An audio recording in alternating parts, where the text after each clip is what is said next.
All right, back again with Elden Ring NightReign's network test beta session number 4. Today, February 16th, 6 a.m. to 9 a.m. Eastern. Another nice 3-hour run. I had a phenomenal time in the last session with the full clear. And hopefully to get another clear in this run. I'm going to start off with a few runs and then maybe take a short break from running just to analyze items, weapons, characters, and abilities one more time for this session. And that way I can look a little deeper and review this session later on once it's closed. I know there's a bunch of content creators out there working on other videos and tips and tricks, just some insight. And I think for myself, looking at these items early on would better prepare us for full launch.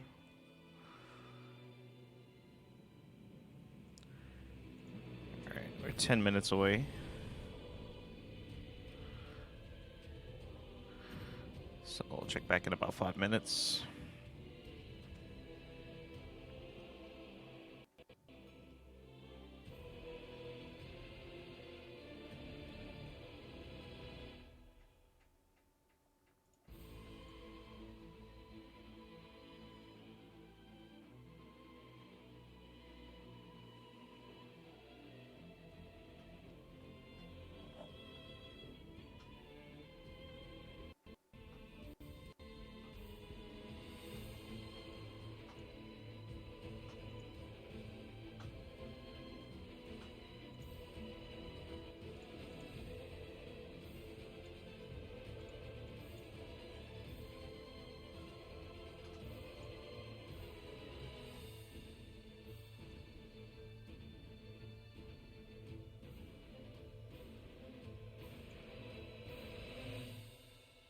Initially, I wasn't too sure about this concept, but initially I thought it was just going to be another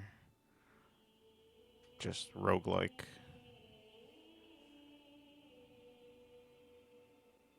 Kind of like Battle Royale roguelike. But I see the vision now. I see the vision in the future.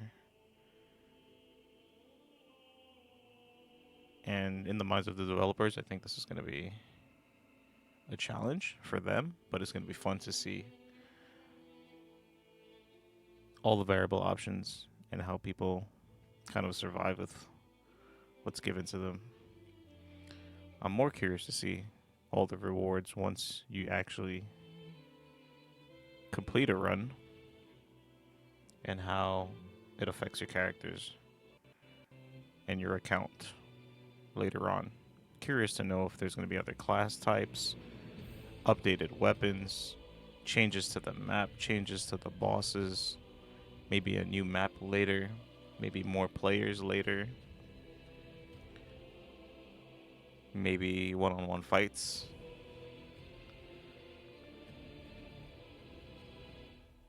Maybe a mode with more days. Curious to see if it's extended past the 3 days.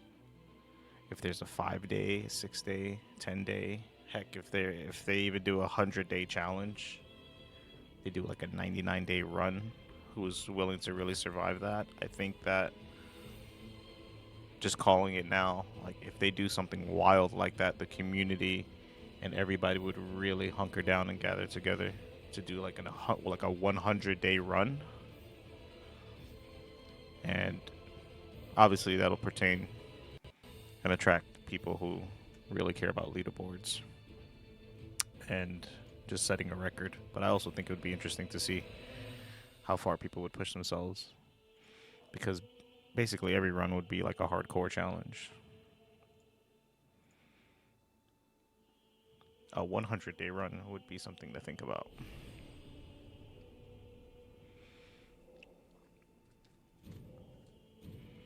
But if it's just a 3-day run, then I can see this being something that everyone can just jump into easily. In terms of a new player experience, I don't think a lot of new players are going to have a grand time. There's a lot to learn.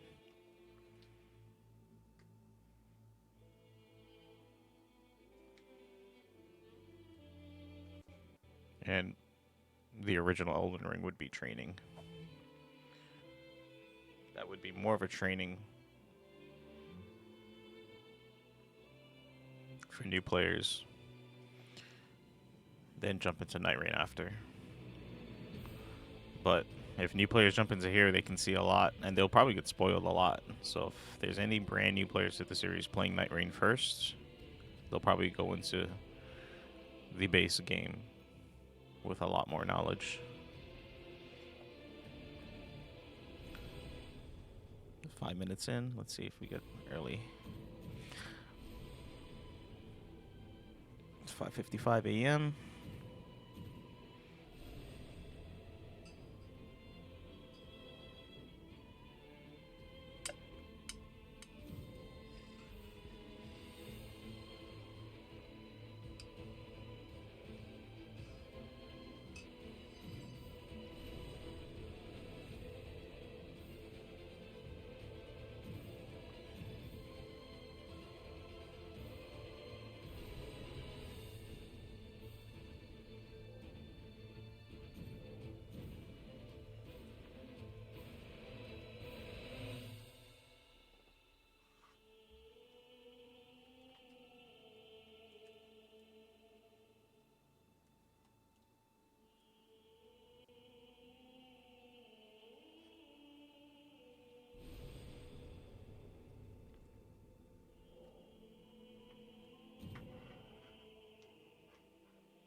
Oh man, I really want to jump in. I didn't think I'd be this excited to get back into Elden Ring. This is just so proud to see how far From Somewhere has come. There we go. We're down to our last 2 sessions, so let's get back in here.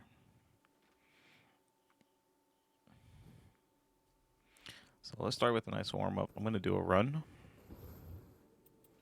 We got some new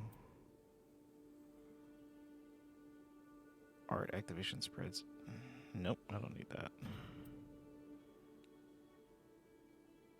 Changes compatible armament skill to endure at start of expedition. I don't know. Polished tranquil scene. I don't really need intelligence. Character skill cooldown reduction 2%. Blood loss resistance up. Take that instead, yeah. Alright, let's just go for a nice first run, and then I'll go into some analyzation after.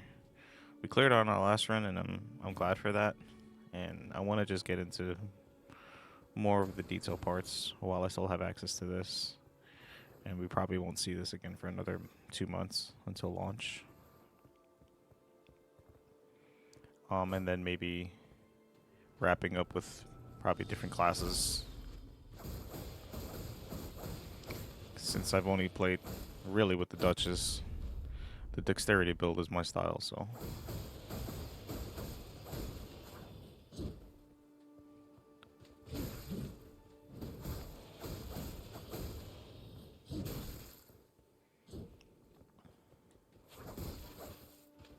Wake up, people, wake up. It's still 2 minutes until official opening. I like being that first one in here. Punctuality is everything. So what I'm going to do after maybe 1 or 2 runs going into the second hour, I want to analyze this box carefully. really want to analyze this box carefully. We're going to look at everything that they have to offer.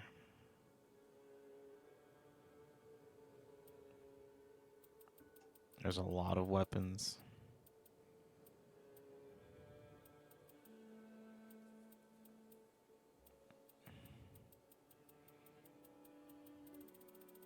Alright, I got a second person. I got another early bird in the house. Shout out to this crew. I guess everyone that's on first, I'm going to consider pros or sweaties because like you gotta be first one in. Waking up early, you're dedicated to the game. Or staying up late. Might be 3 a.m. Pacific. Ooh. I just like that they get you get to try it out while you're in training. That way you can see that all the weapons they have to offer.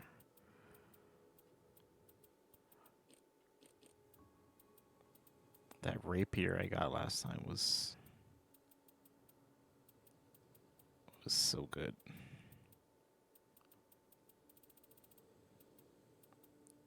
Got Morgoth's sword.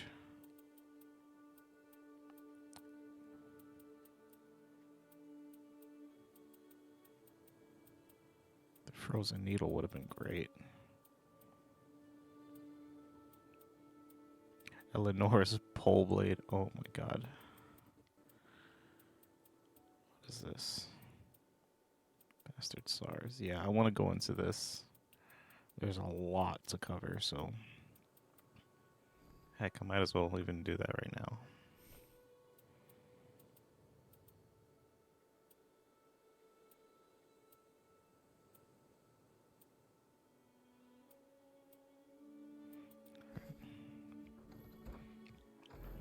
There's skills, incantations.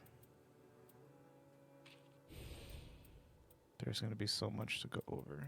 All right. Full party, locked and loaded. Let's have a good first run.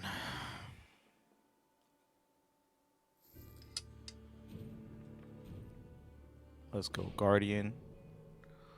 Wilder. Yes. Party knows what they want. Let's go.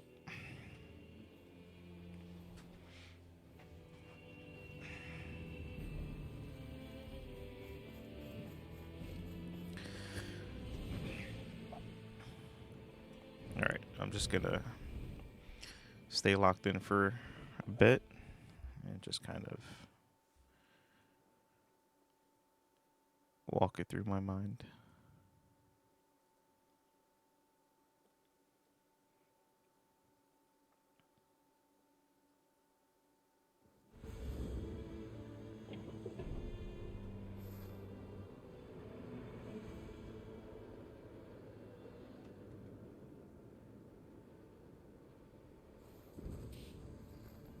That's the first church.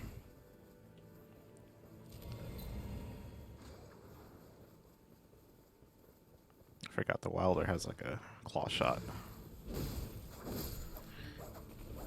And just like MOBAs, you want to be around all of these kills. So that way we're getting XP together. Just get a second level in. Yeah, these guys know what they're talking about. Without even hearing them, I can tell these guys mean business. Yep.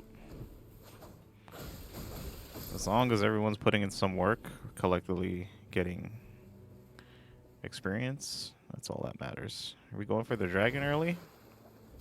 Is that what we doing? I don't even want to touch that dragon until I'm at least 3 or 4. Yep. Break all of this. Want to get that pickle foot. Boiled prawns are good. Just kind of spamming these buffs while we run. These guys are super confident. Overconfident, maybe? Jesus. How dare you guys put me in this position? How dare you guys put me in this position?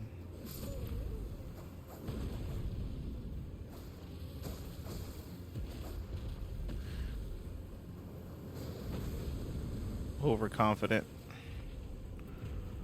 I feel like doing the dragon early game is a waste of precious time when we could be grinding to get XP. But if we do it, which I believe we can, they're good on their parries and dodges.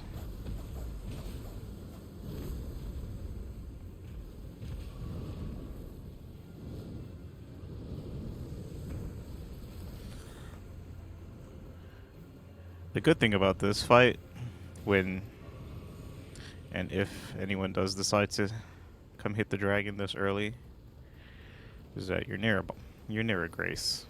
So replenish early if you get tapped.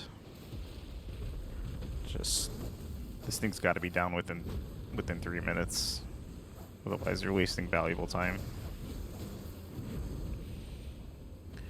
I would say at least two to three bosses a day.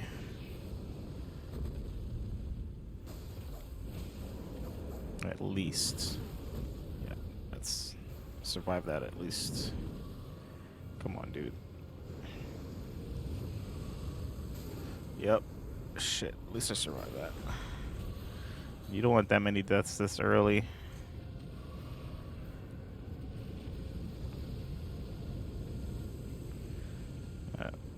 If you're gonna push this dragon this early, either you commit or you get out. You shouldn't even be here if you're not gonna commit.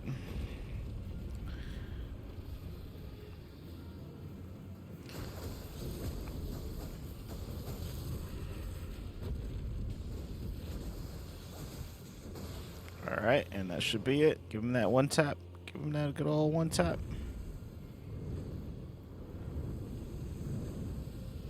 Oh, come on, guys. Let's get the kill on it. Don't let it be for naught. Get the kill on it.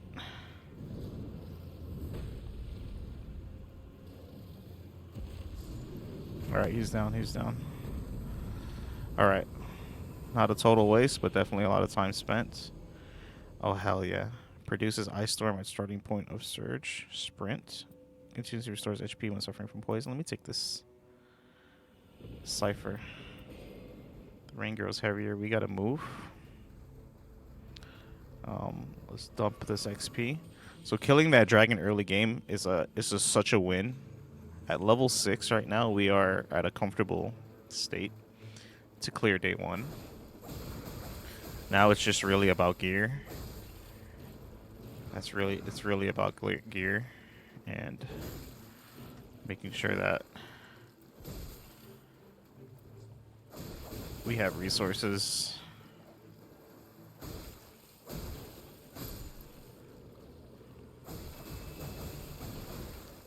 I hope those guys hit the church.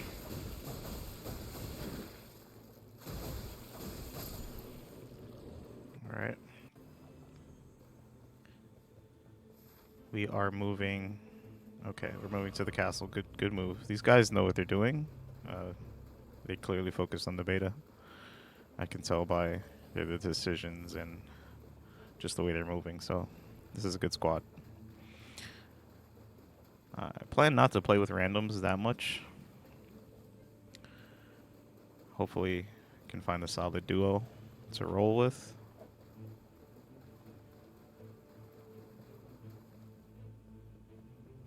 But these are good indications of a good run here. Hopefully, we're at a comfortable level. Just need better gear. All right, you guys want to do the Royal Knight, Crucible Knight? Let's go.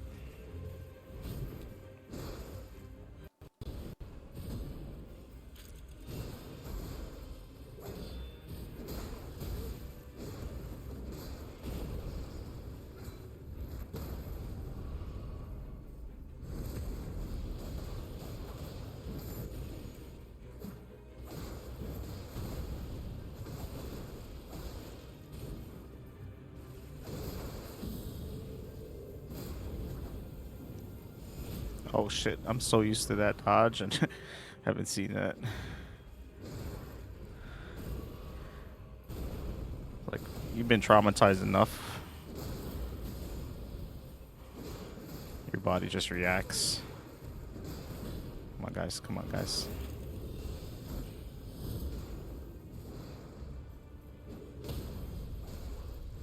Get that kill. Let's go.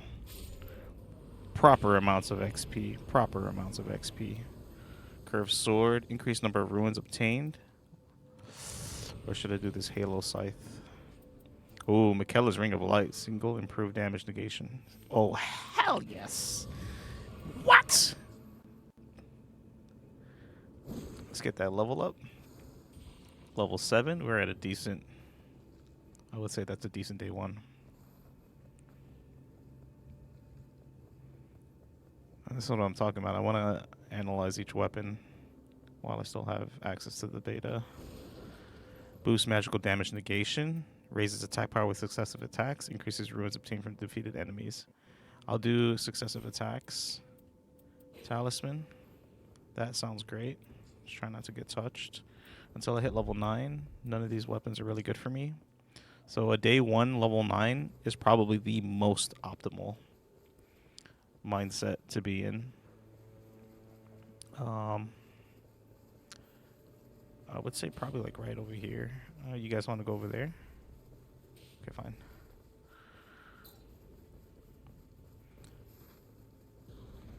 And now I know trying to go for two chalices, 2 flasks in one day is just probably not a good idea.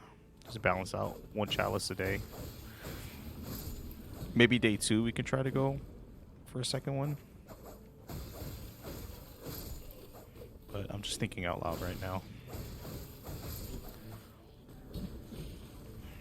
Let's clean up a little bit more XP. How much more do I need to next level? Doesn't stay right here. We're gonna have to go to Grace and figure it out. Where are you guys at?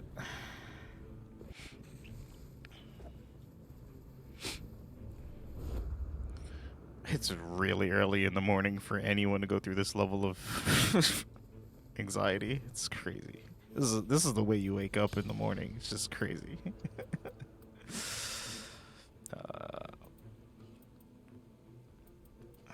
I'll take healing items for now. Probably shouldn't waste that much. These guys are at this tower.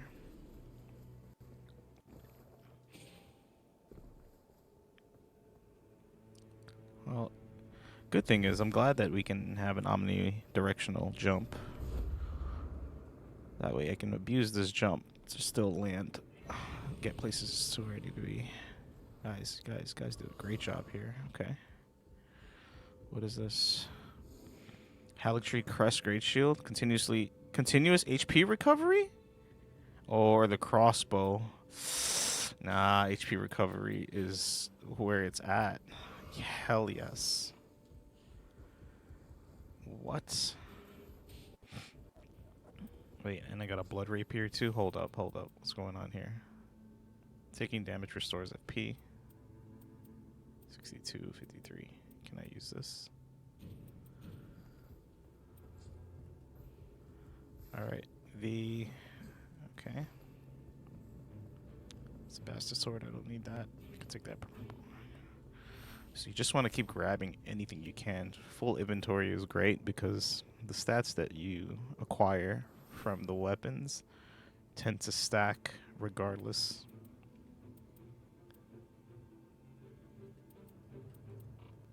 Oh god. Alright, we need to move. Actually, I want to probably take this staff. And we need to hit the tree. Let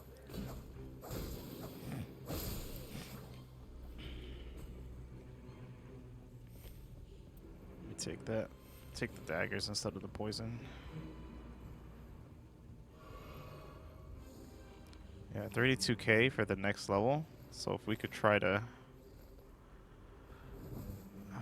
Damn, I'm away from my team. But we gotta go here.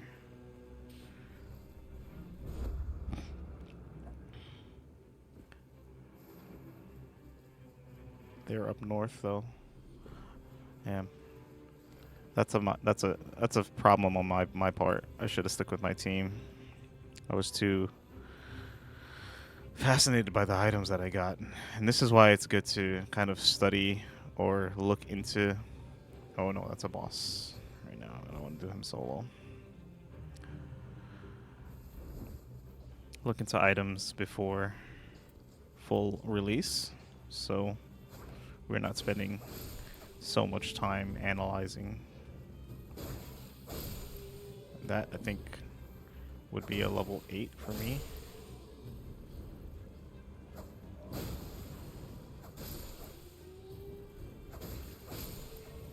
Alright, I need to go. I need to go. I need to go.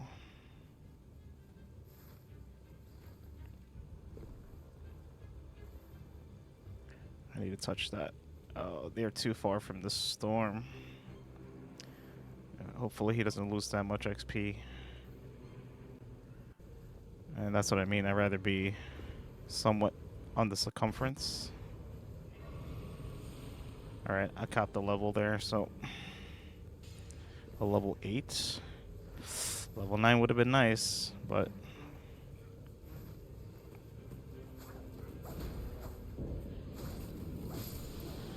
yeah, poke it with a shtick. Poke it with a shtick.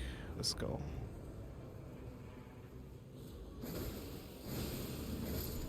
We can sword and shield it. Let's go.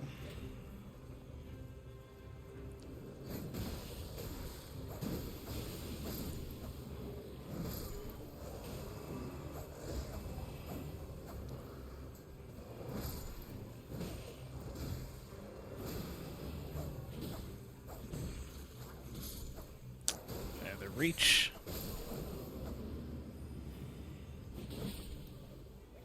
Guys, we're good. We're good. All right, day 1. Let's get this. Let's get this win. All right, we got the duels. Let's get rid of this little guy first. This guy is annoying.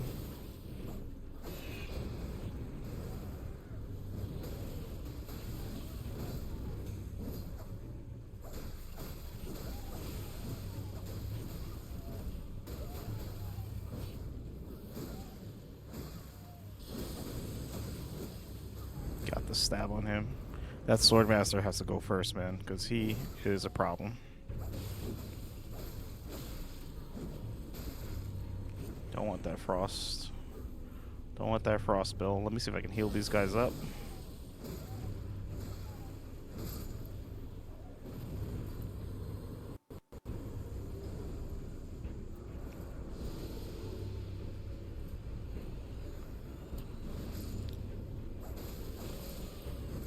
Yeah, good damage. Level 8, level 9, day 1 is just where you want to be for stats. Why are these guys yellow?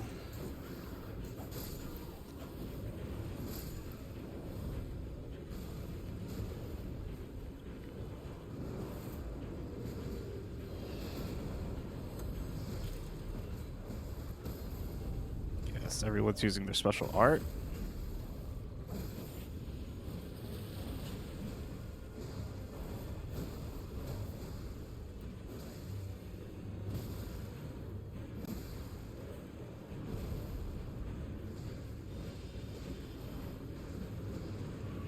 Special shield. Even doing shield damage helps. And let's wrap it up here for the kill. Done. Here goes day 1. Great day 1. Great. Probably the best day 1 I've had so far. Nice work, guys. Successful parries activate golden retaliation. Critical hits restores FP. Longer invincibility window during evasive maneuvers. I'll do that. And then we pop the level 9 there on that run. So now I can start using some of these rare abilities. Next church should be popping up, I think, around here somewhere. And should probably hit this.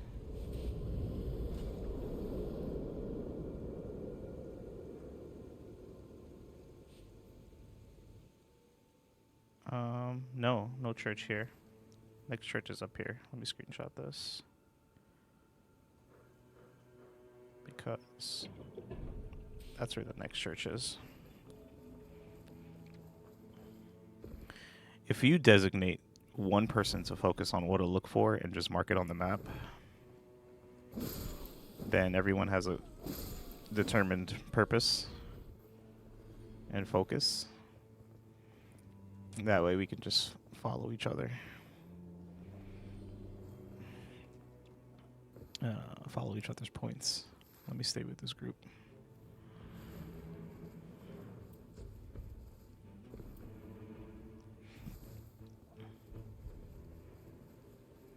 I'm really liking my build right now. I'm really liking my team right now.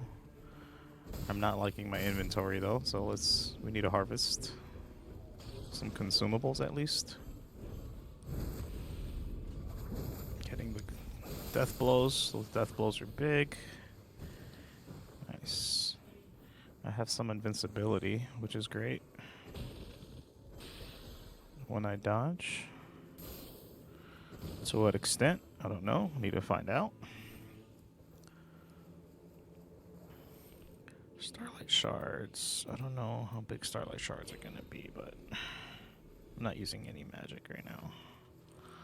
Actually, I should probably put this on instead of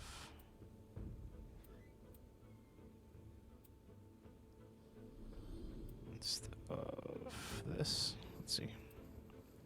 That way I can use the glintstone. Definitely want my bow. Oh, shit.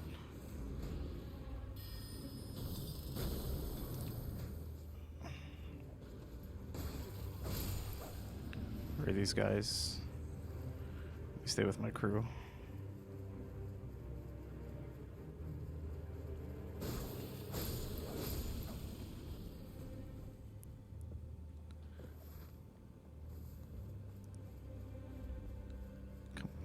You guys are this way.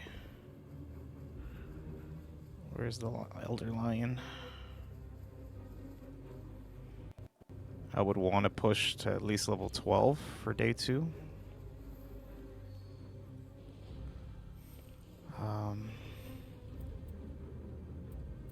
Damn, I don't want to give up anything here.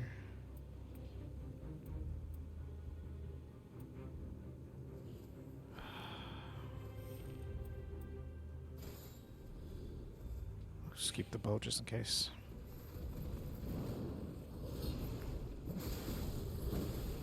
Yikes.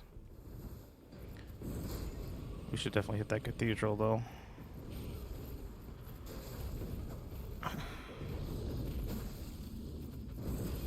Oh, that shield came in clutch.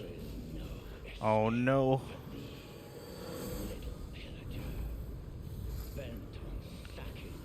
I think when you're over leveled this early. Oh, we need to cap that XP real quick. Don't lose that XP. You guys want to get this? Oh, fuck, he killed me. Get me up, get me up.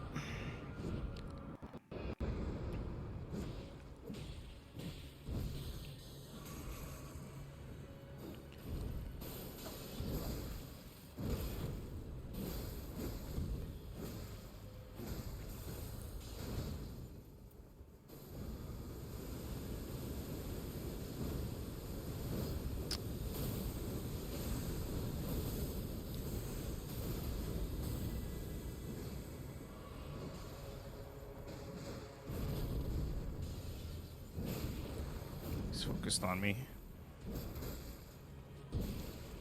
Oh no, why's my bow out? Yeah, this would be a massive win in terms of XP. Oh, right when I healed that blood slash. Jesus, even being close to the bonfire. Oh, killed me. So close to the bonfire.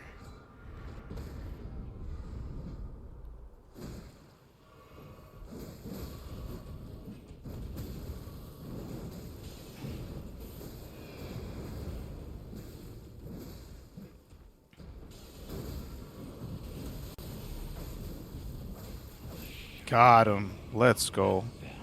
Having the Fell Omen is a big win. That is a big win, and we need to move. Improve attack power at low HP. Loretta's War Sickle.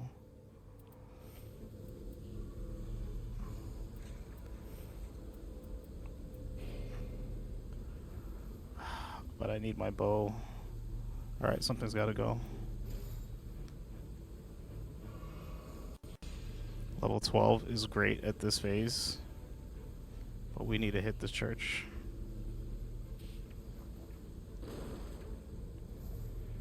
Oh, this is a good run. This is a proper run. A highly proper run. Level 12, going into the night of day 2, we got a great Fell Omen kill. A ton of XP. Would be nice to see a little bit more weapons along the way. We'll check this tower. We're going to hit this Grace.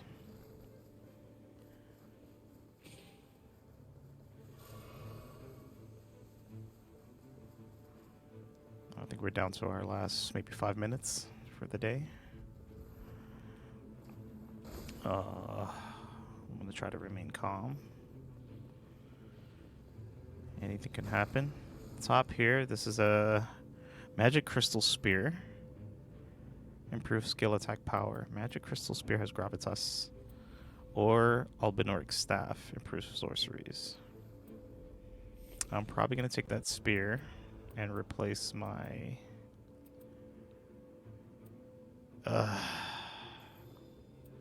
my bow. I can't believe I got a heal. This should be a great run here.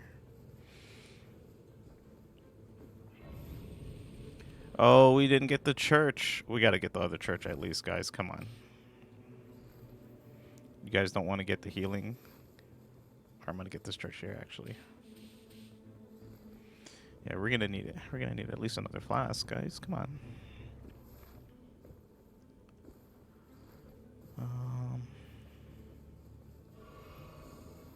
61,000 from level 12 to 13 is an immense amount of souls we're going to need. So we need to kill something. We're going to need to kill something big.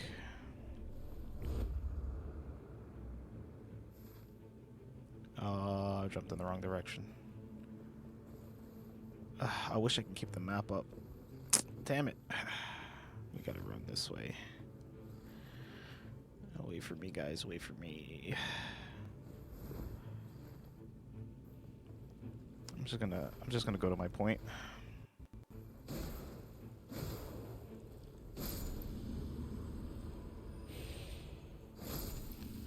Not getting a lot of XP from this. 400.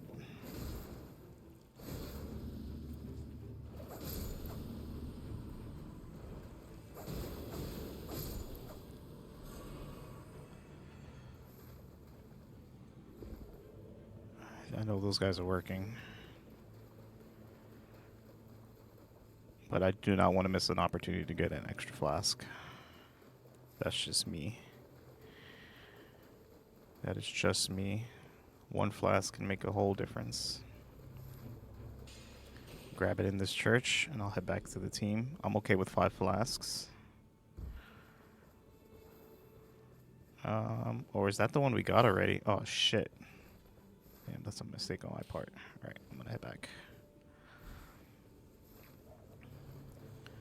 I forgot that we got... So they don't reset. If you got a flask from a church in any of the days, they don't reset. I'm still comfortable with the level that we have. I think max level is 15. So anything we can get from now until the boss will be good for final boss. As long as I have a bow, I feel like I'd be okay, but oh no, I have a ranged weapon. I don't have a bow. I need 64,000 for the next level.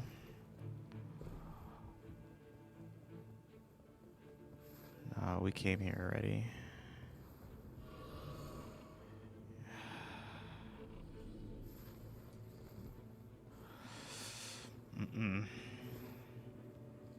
Aside from that Fell Omen kill, we need a little bit more. Not the best day 2, I think, but still a win. Good damage. Picklefoot. Can I... Oh, shit.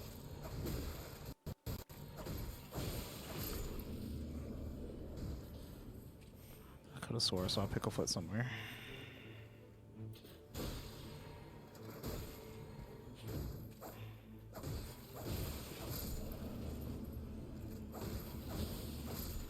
Circle's going to be closing in on us shortly. Here it is. Let me take that instead of... I use that, take that back, and we're going to head to the tree, which is this way. But I'm going to probably hit to this. No, we're not going to be able to get that second flask.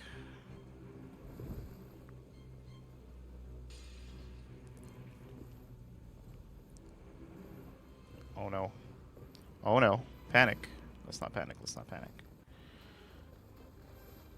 Don't be panicking. Don't be panicking. It's all good. I'll take this jump. Head to the tree. We'll be okay. Don't panic.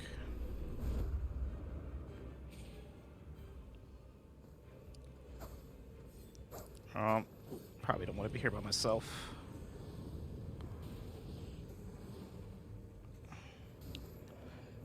This team is gonna die if they don't move. Gotta move, guys. We gotta move. We gotta move. We gotta move. Oh shit! I jumped down.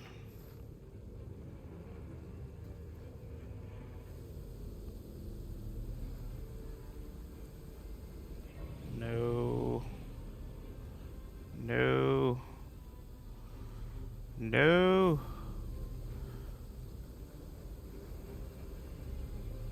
Alright, it's about surviving now at this point.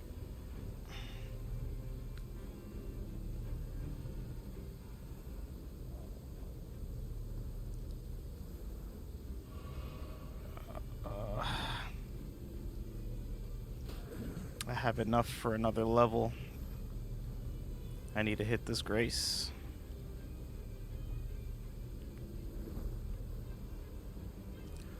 Snipe that grace, snipe that grace. Let's go. Level 14. I'll take that. Alright. In terms of my weapons, though.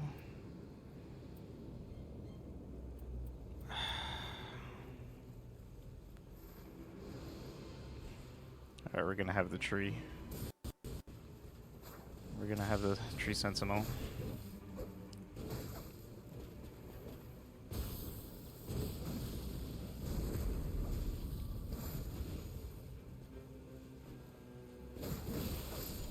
Good combo. Good combo, good combo.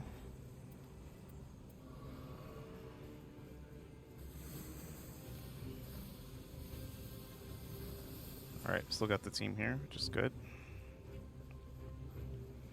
Alright, let's focus on day 2. Day 2 boss, let's go. Alright, let's get rid of the little guys first.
god, not this guy.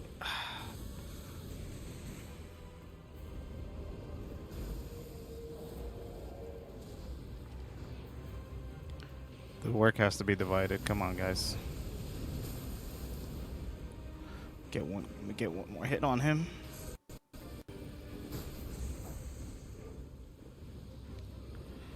All right, we got one more cavalry.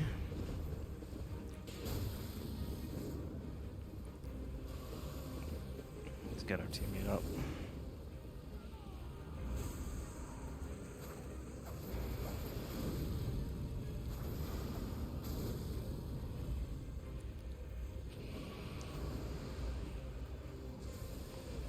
Gotta dodge lightning.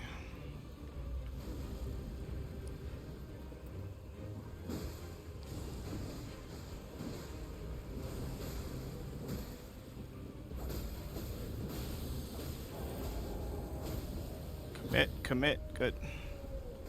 Good. Now it's just about my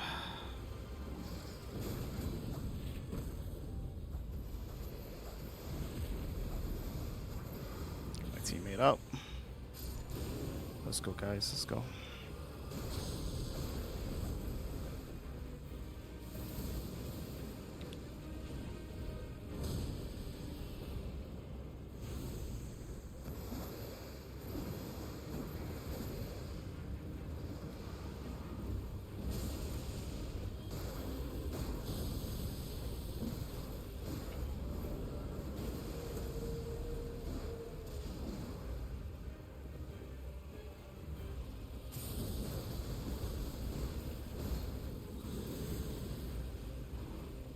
I have no health. Wait.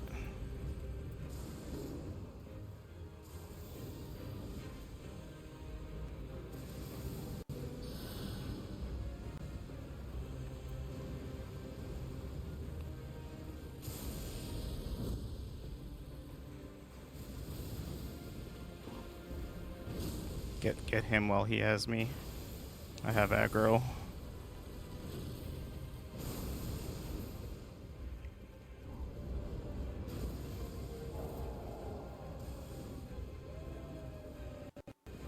See if I can heal my team.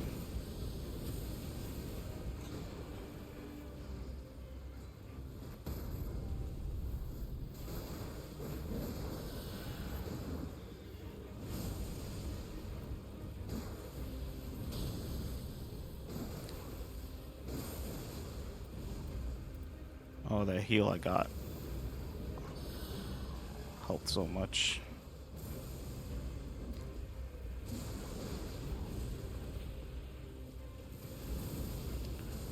Oh my god.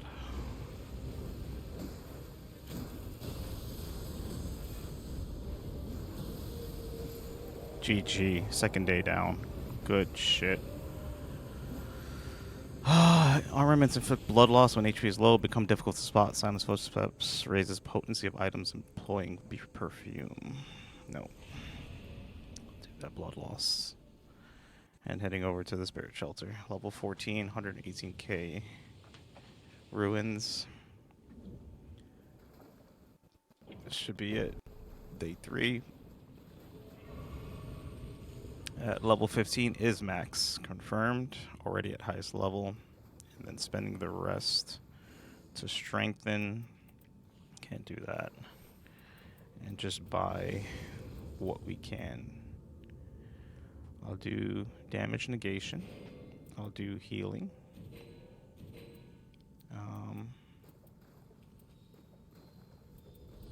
So I can do 6,000 for that. I can do physical attack is at 8,000. I'll do another physical attack at 8,000.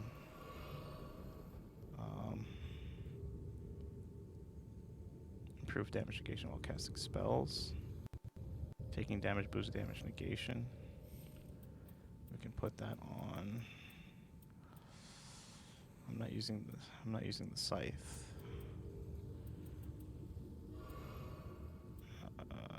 No, we'll be okay with this. All right. Here we go.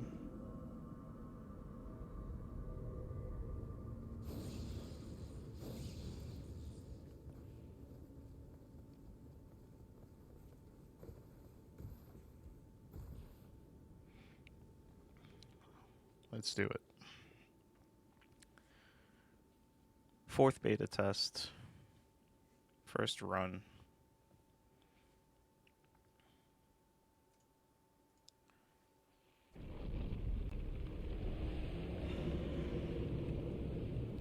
Let's get another win in the system.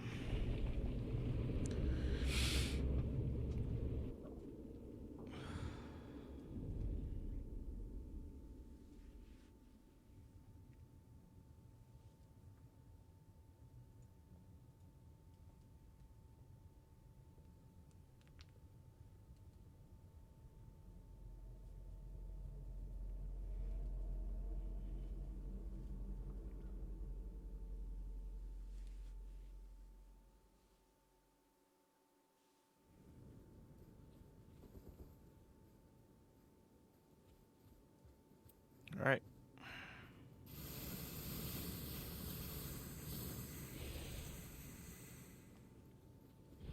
Here we go. Let's go, Gladius.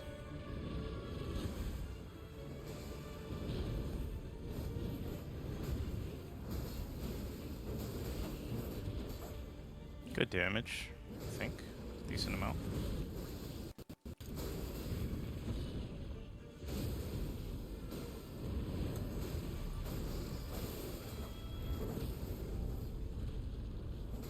Great damage.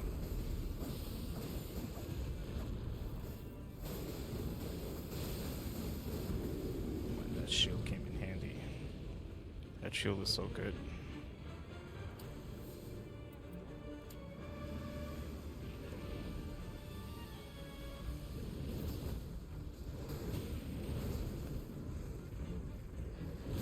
Oh, teammates.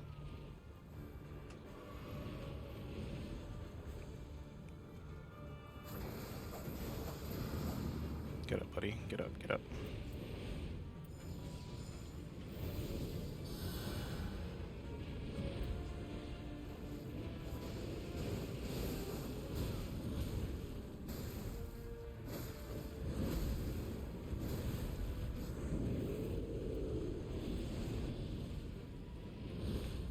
All right.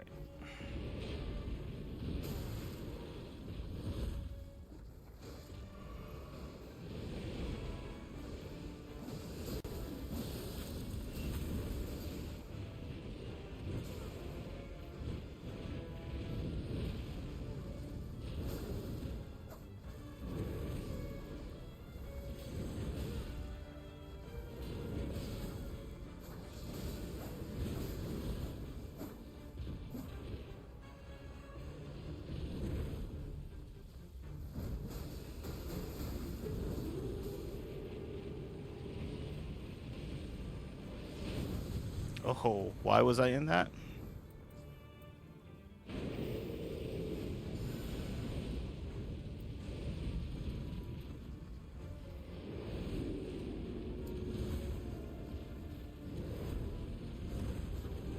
Okay, they're all on me. Not a good idea.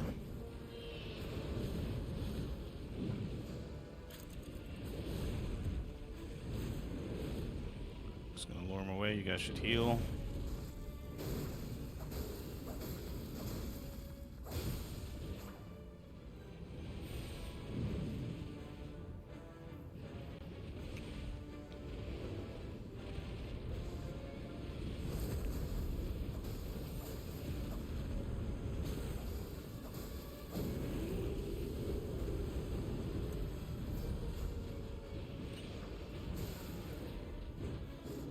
Oh, teammate.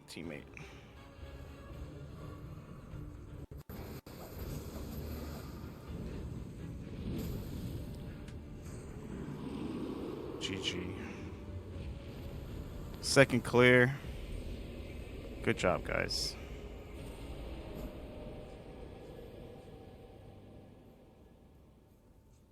Great work.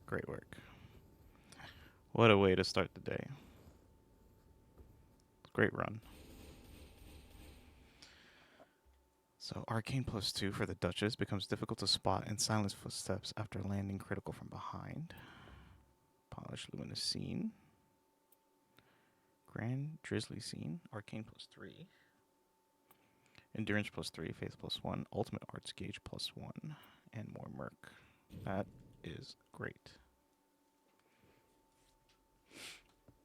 After a successful win, I think let's do, what is this? Endurance +3.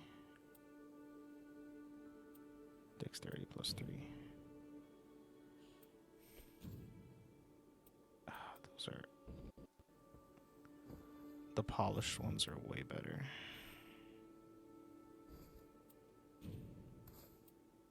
Character skill from Tax plus Rost.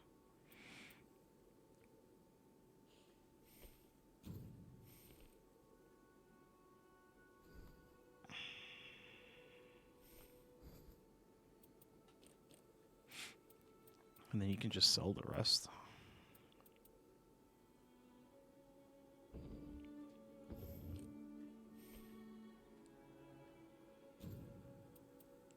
That's great. And that really is what makes the difference.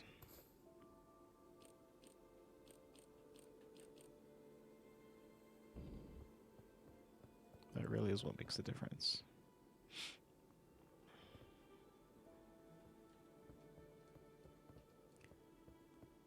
Oh, I forgot. Beta's not letting us record anything.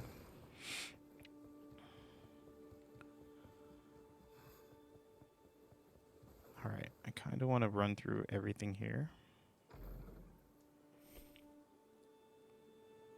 We'll do it later. We'll do it later. While it's still early, I keep saying that.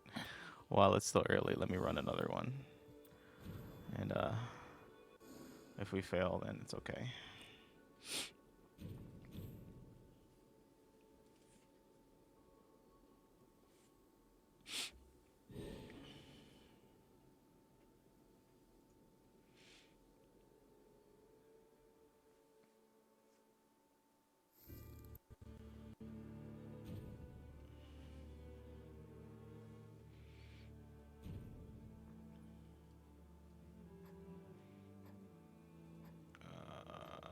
Okay, 2 Duchess. No Guardian.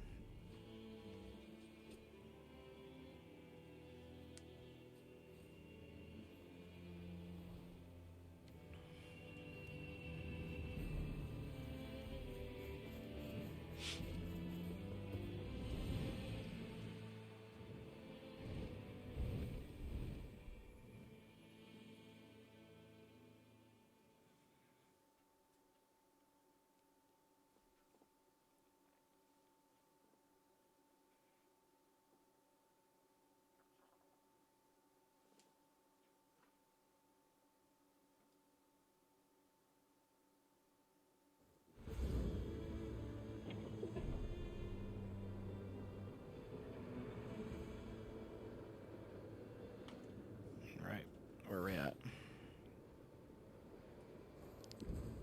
Yeah, you want to go to that church first. Smart move.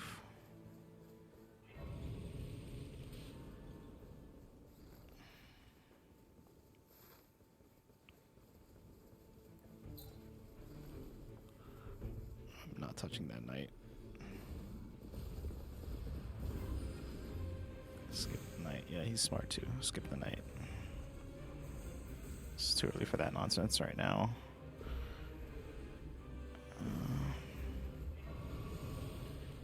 She's got an extra level just off of that. At least get 1 or 2 kills in. Touch of grace. Focus on a boss. Eat that pickle. Got another pickle.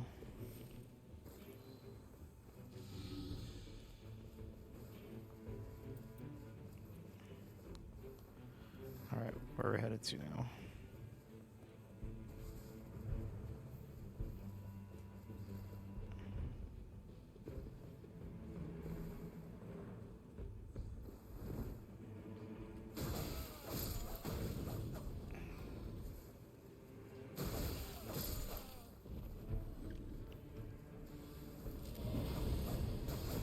Oh, got too comfortable with my health. Level 15 health.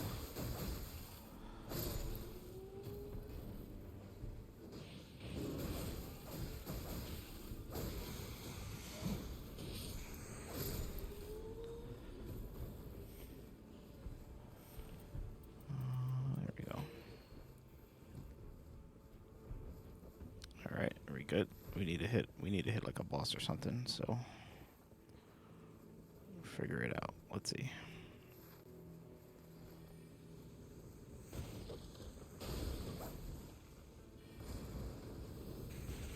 We gotta pillage. Rummage and pillage. Not as nerve-wracking now that we've cleared a couple times, and I can kind of tell when I have some good standing members that are knowledgeable versus people who are still exploring the title. Like they know where to start hunting first.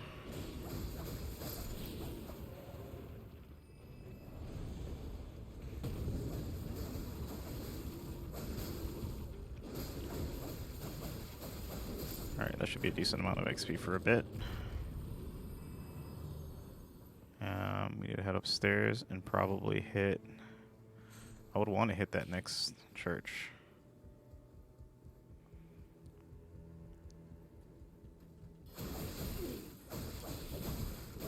Oh shit, I forgot these guys hit hard.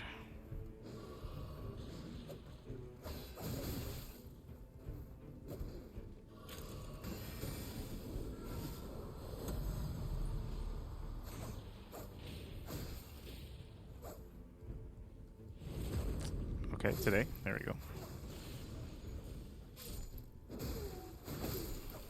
Making my teammates invisible, so helpful. Such a good move for the Duchess. Got a chest here. Boiled prawn. Take that over. And stone sword key, so we can hit a goal. Let's go over to...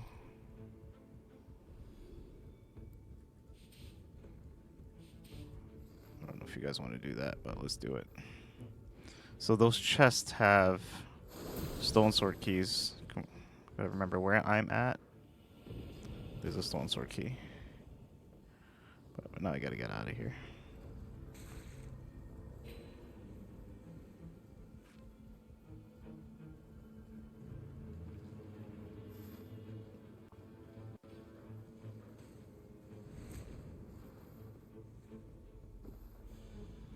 Or we can just kind of...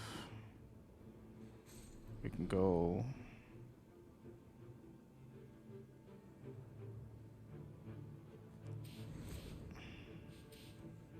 Yeah, we can go to the goal.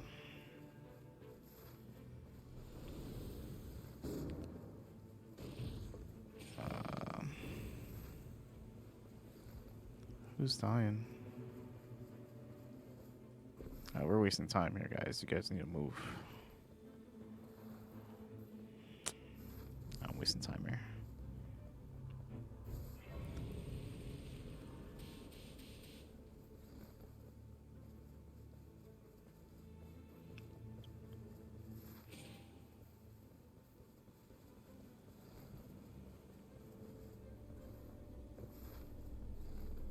Is there a beetle nearby? Wait. Oh, yeah, he's up here. So there's always a beetle on top of this roof. And then he always gets stuck on this ledge. Could be by design. Or something they could patch.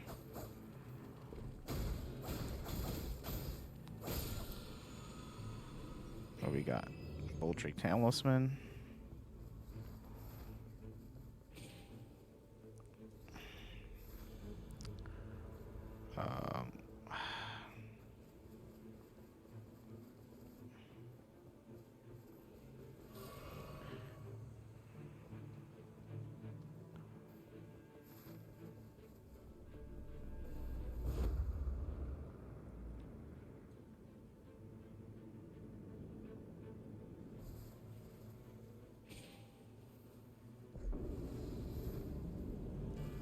Crucible Knight.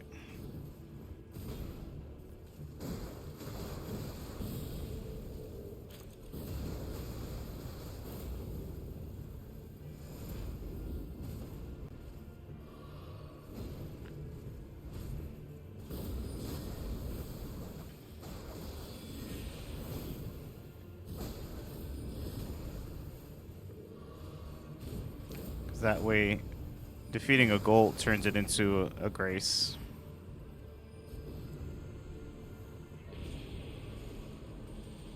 That's 5 levels right there. Probably should probably hit this one here.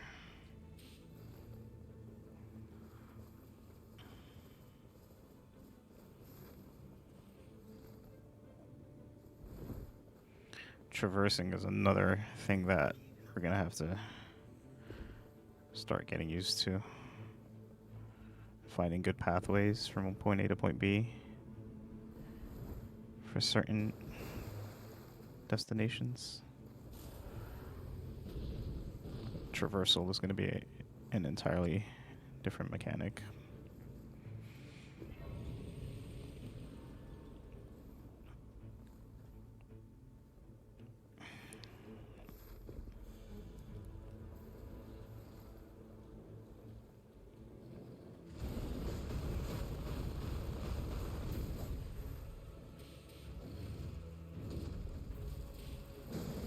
Let's get this guy down. 2 bosses should be good enough, since we didn't kill any major dragons or anything.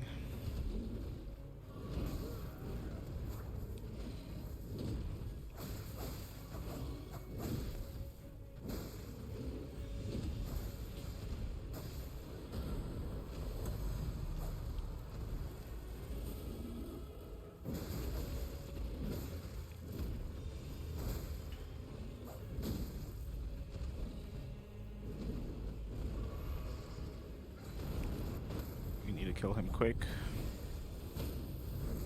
Got the stab. Alright, more XP.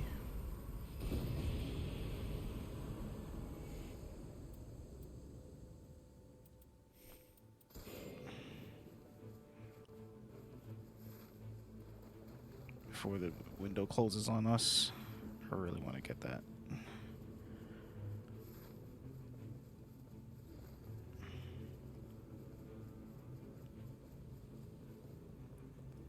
I don't know if we can open multiple goals with 1 key. Storm is going to close in on us soon, so.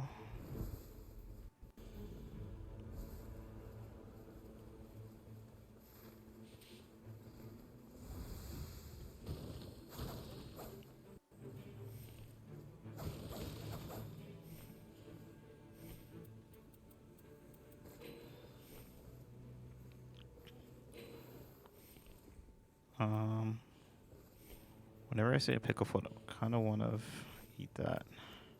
Yeah, should pop that picklefoot.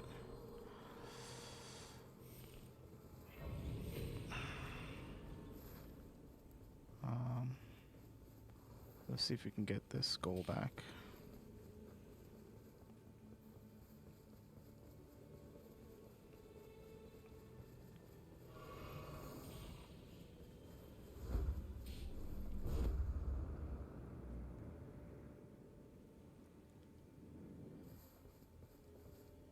So you just need, oh, you need another key. Shit.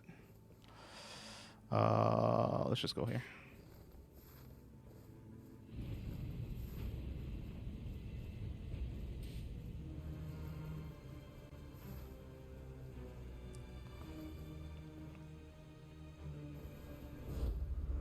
Level 6. It's not a level 8, but I'll take it.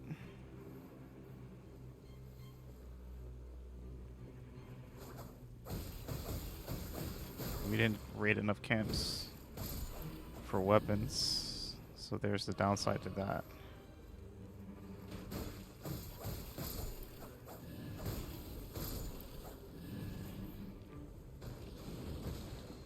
It's just like go, go, go, go, go. We gotta go, gotta go.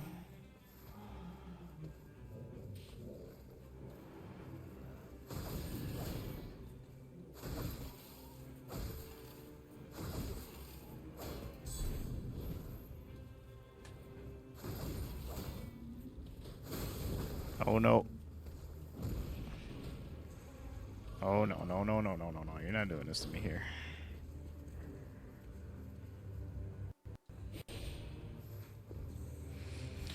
Alright, I'll take a level 6. Hopefully we can scavenge better for day 2.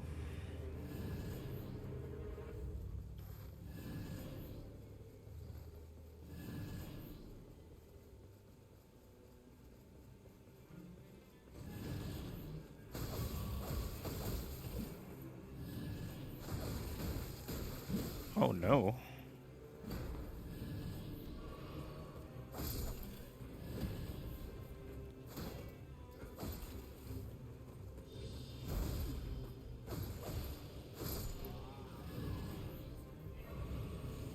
Alright, I got a level 7.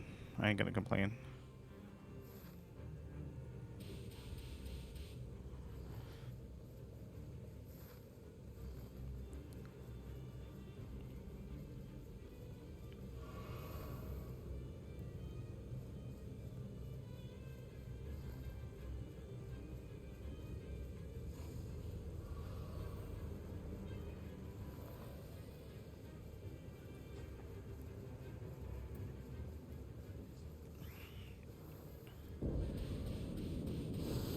Alright, he's gonna die. He's stuck.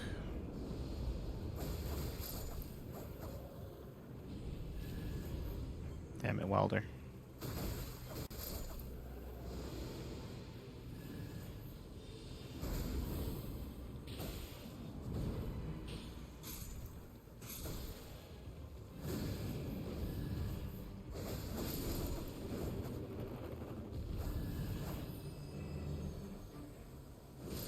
Alright.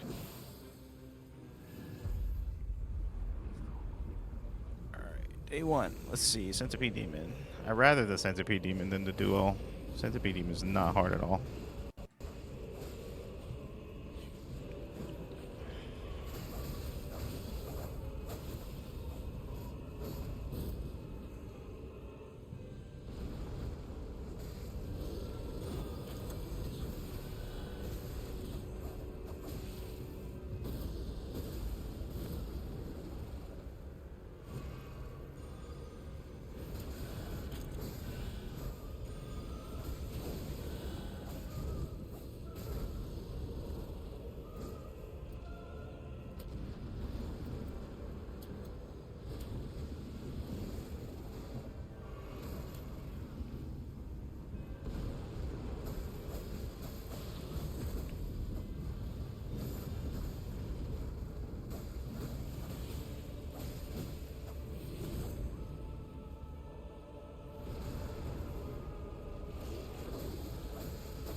Got some decent stat buffs, so.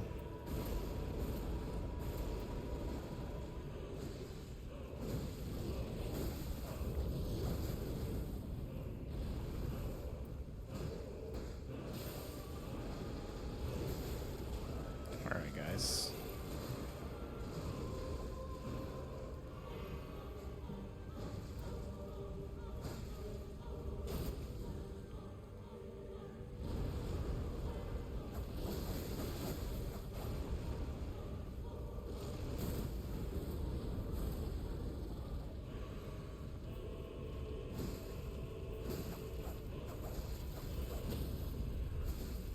First boss down, not too shabby.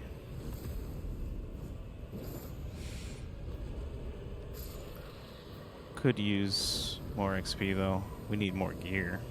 Enhances counterattacks using thrusting. Glint Blade automatically attacks nearby foes. Oh no, network error. We were doing so good. Damn.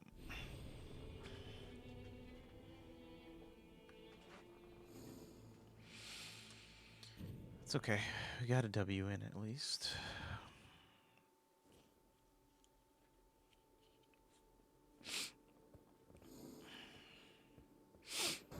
I'm gonna take this time right now and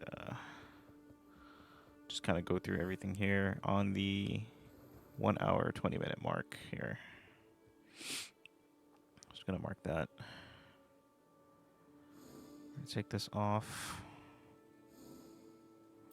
Take that character guide off here. And let's go over armaments.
That Dark Moon Greatsword and the Sacred Relic Swords.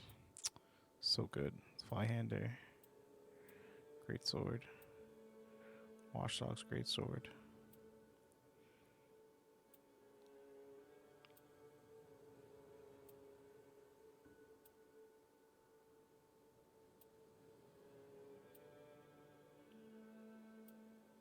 Malekith's Black Blade.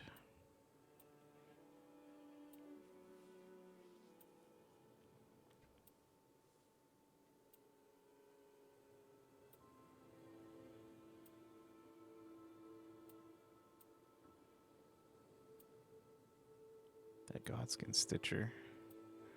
Dragon King's Cragblade.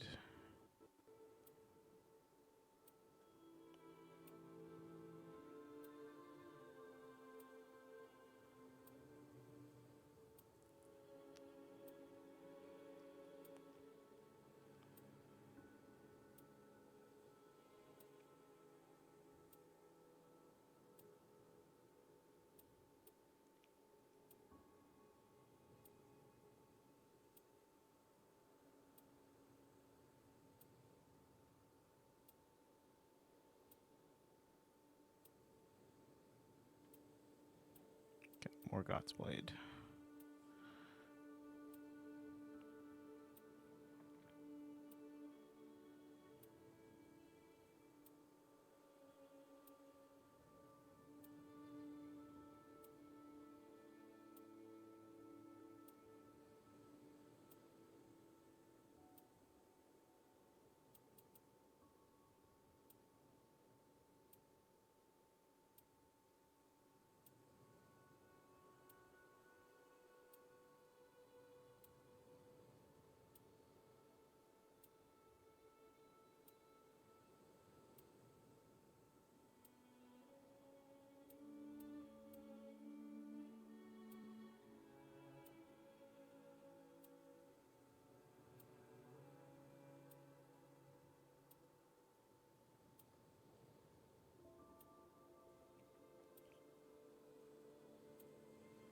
Axe of Godric would be nice.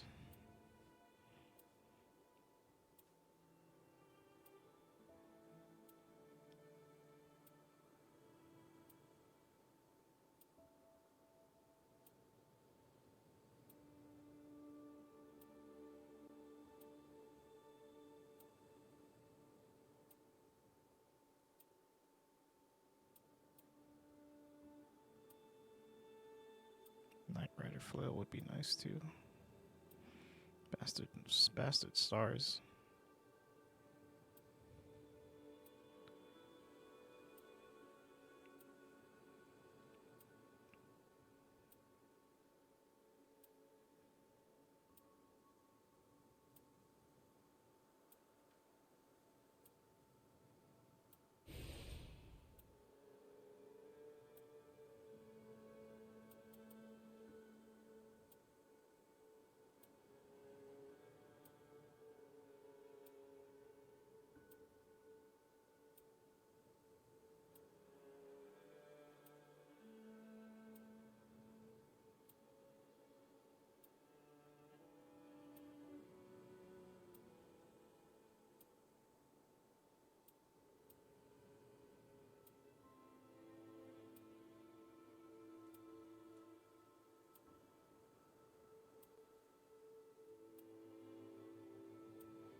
Siluria's tree was super helpful. Ogwin's spear, nice.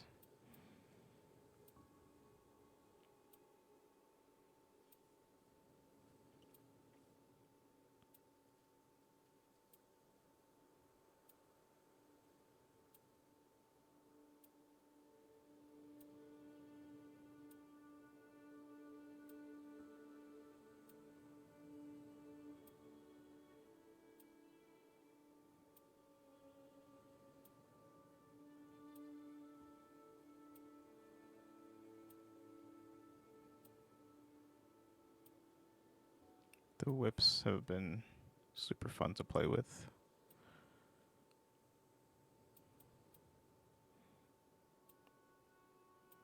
I haven't used many fist weapons, but that first run I did today was the Cypherpada was really good.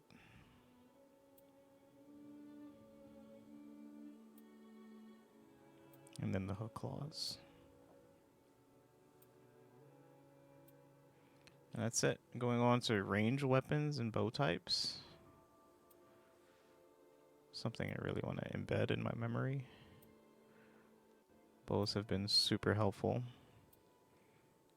Thankfully, not having to worry about arrows. But putting in those DPS ticks do build up over time.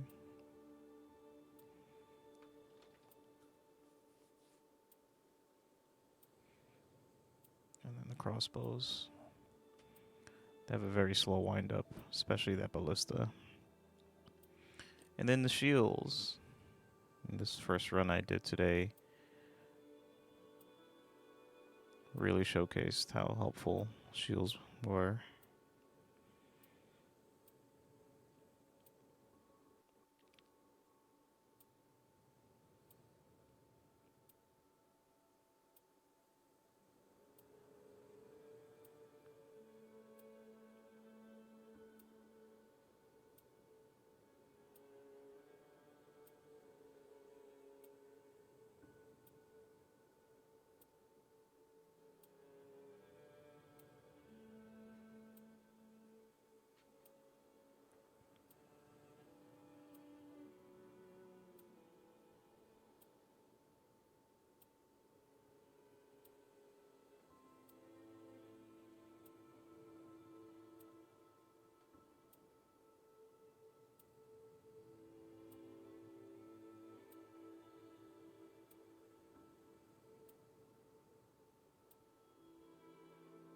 Great Kettle Shell is a crazy shield.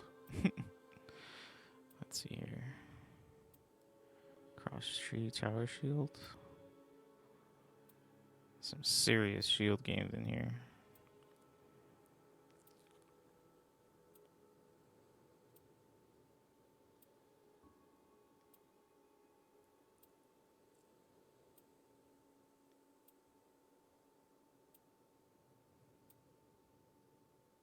Dragon Claw shield would be nice. Air Tree Grey shield. And the One Eye shield. And that's it for shields. Moving on to armaments of staff.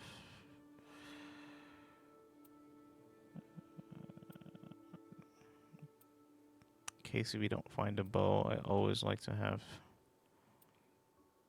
some range magic. However, we run out of FP, then really not a good time. I still prefer a bow. Unless you're a mage, of course. For the Duchess, it's been slightly helpful, though. And then we have the Finger Seals. Gravelstone Seal, Giant Seal, Godslayer Seal. Clawmark Seal, that Golden Order Seal was super helpful on that first run I did. Dragon Communion Seal. That's it for sparring, the sparring equipment that we have here. That's for armaments, skills, and incantations. Just look at that codex here. So these are all the skills. I'm just going to go over these right now.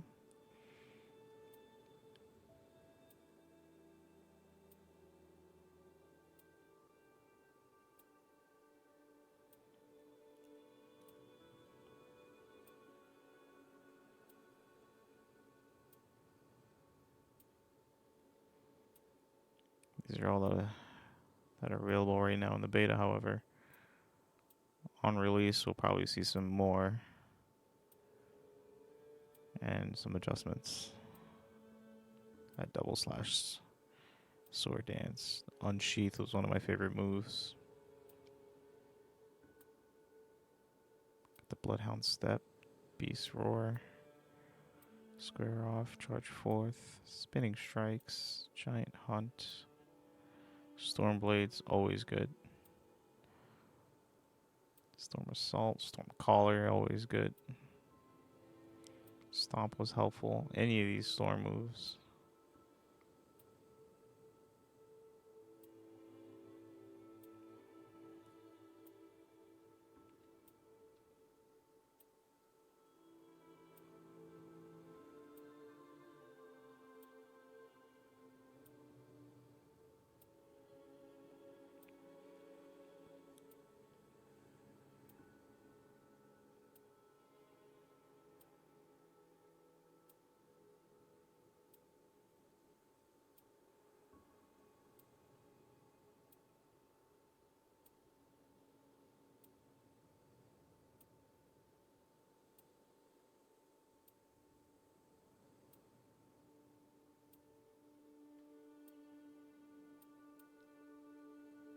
Poisonous Myth, Blood Blade, Blood Slash, Blood Tax, yeah.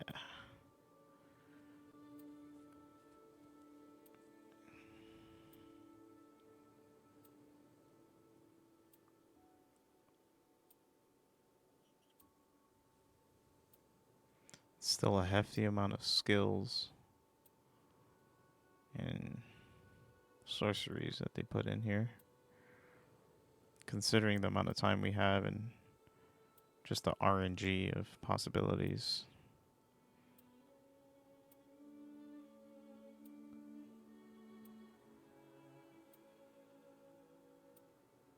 A lot of testing have probably gone into this.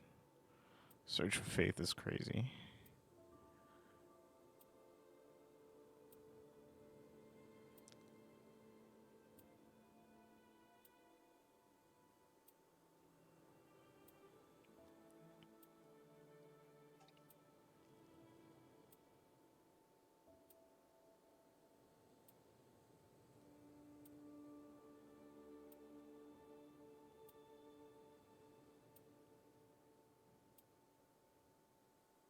Iron Flame Stance.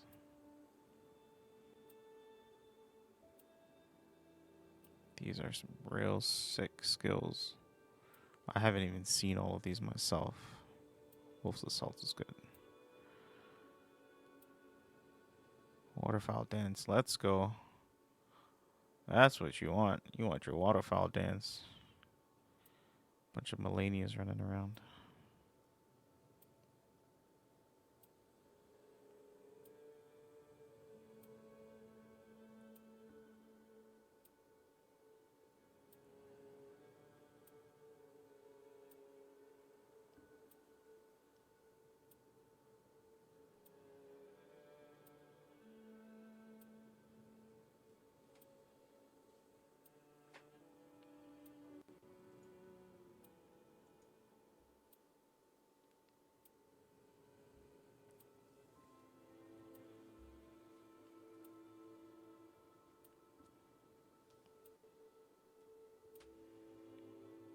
We're at a slash, one of my favorites. Rodon's Rain, one of my favorites.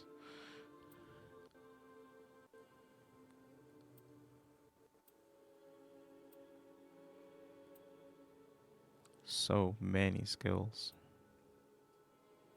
Transient Moonlight was my entire first playthrough of Elden Ring. Saved me so much as a samurai. One-shotting almost everything. Almost. Definitely something I'd love to have.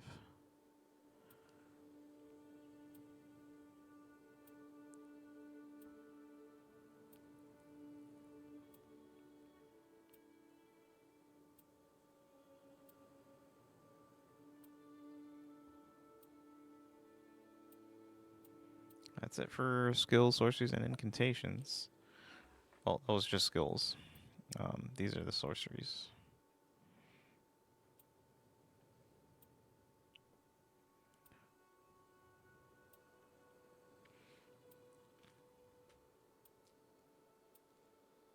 Star Shower. Super good.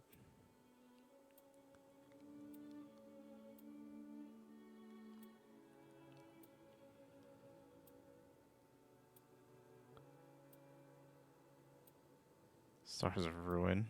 And the Founding Reign of Stars. Some of the best sorceries have saved me so much. The Phalanx, the Carrion Phalanx.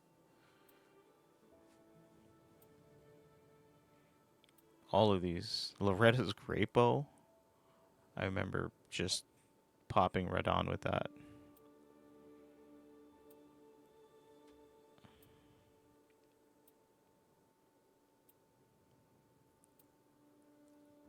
Some very memorable sorceries here.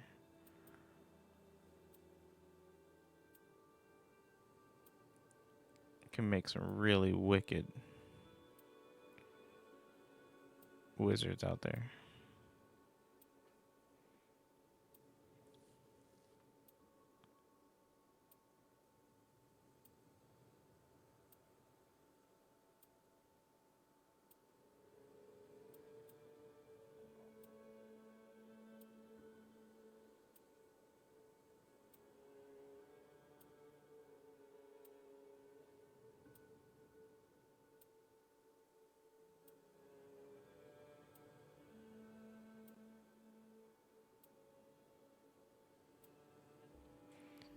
That's it for sorceries and incantations. Didn't get to see much, except for one heal.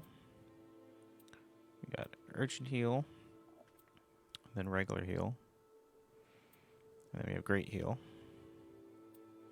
and Lord's Heal.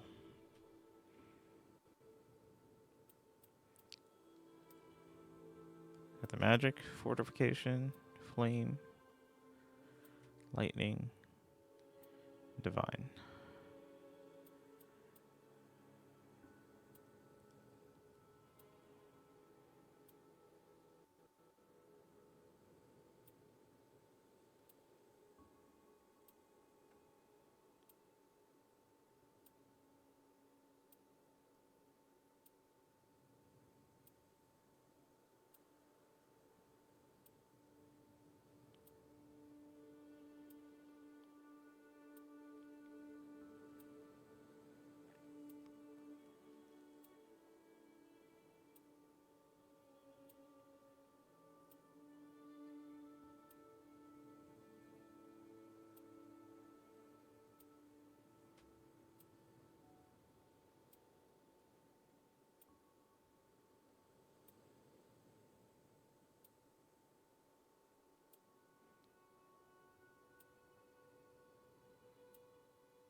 That's it for incantations. Let's check out all the consumables. This is where the meat and potatoes really are. I think a lot of these items we're just going to see. We're going to have to choose priority one over another. All situational conditions and playstyles.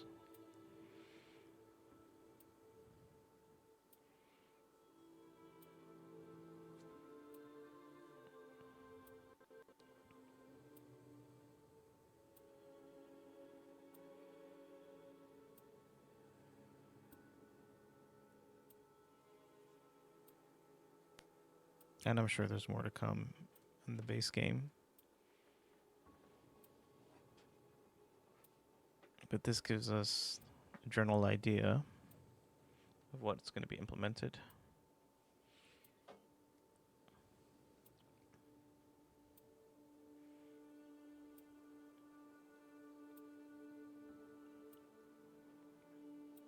It's almost everything, I think. I can't recall. Probably half of these from the base game.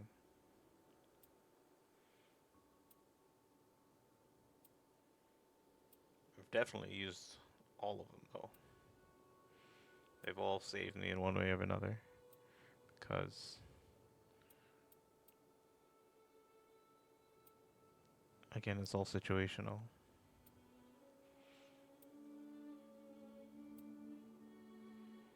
Just about applying what you have when it's needed. Those throwing daggers have been super helpful as well.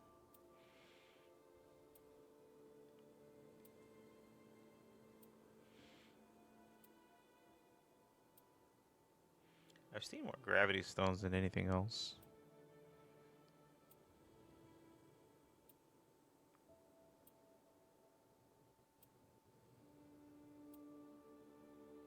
And then all the greases.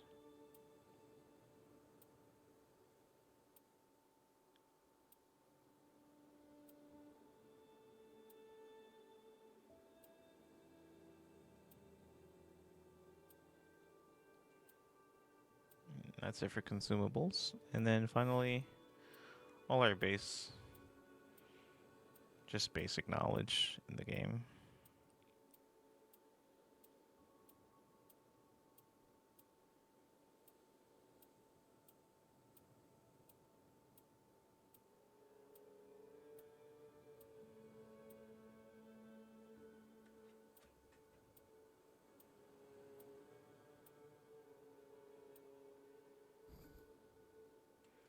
And that's it. That's it for all what's going to be, at least for the beta.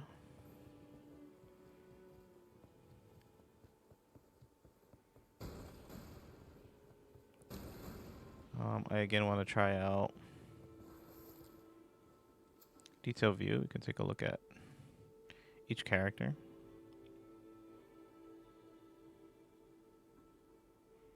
It's crazy because the Wilder can cheat death a single time, just passively. So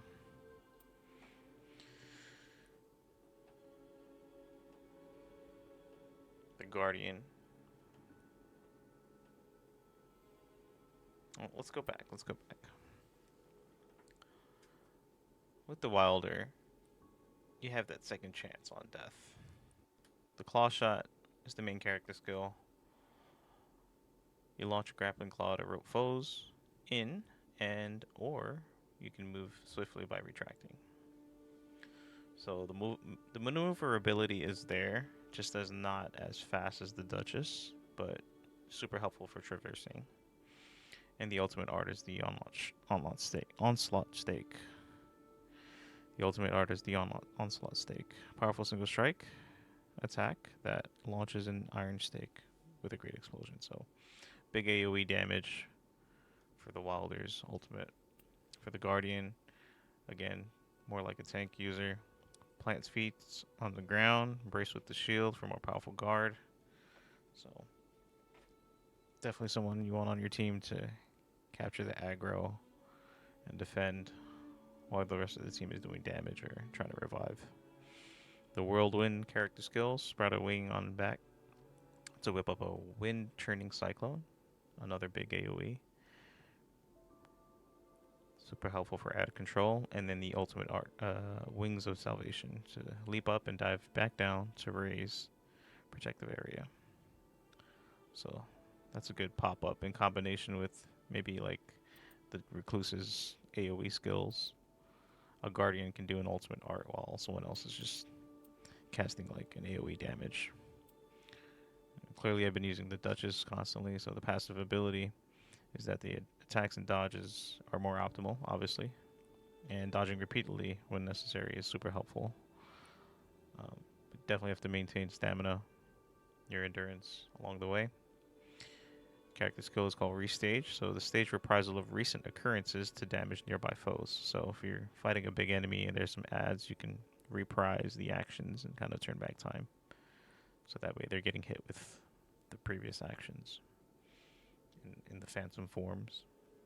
And then the ultimate art finale is to just really hide yourself and hide everyone else from foes, so that way we can recover. If you need to go heal, everyone's taking damage, or if you need to get like that death blow sneak attack, hiding your teammates is a super helpful ability during high stakes combat. And then the Recluse passive abilities and elemental defense. So discover affinity residues that can be collected to replenish FP. So something I need to look into. I did not play the Recluse at all, so I'll probably do a few runs with her. The character skill is the Magic Cocktail. You collect the affinity residues of targets to fire an affinity exploiting Magic Cocktail. And then the ultimate art is a Soul Blood Song. So the Recluse unleashes Forbidden Blunt Chant to brand nearby foes with blood sigils. And that's going to be super helpful when you're either in a boss fight or maintaining ad control. We should probably switch. I'm going to give another run. Let's see if we can get it clear with the Wilder.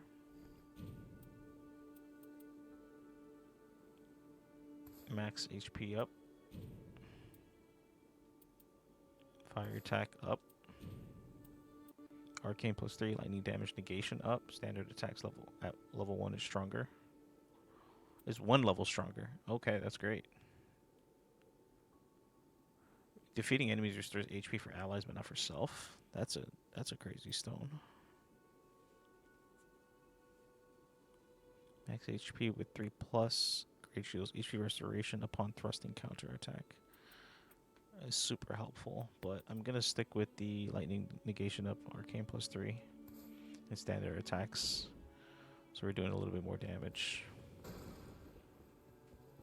But let's go over how they play.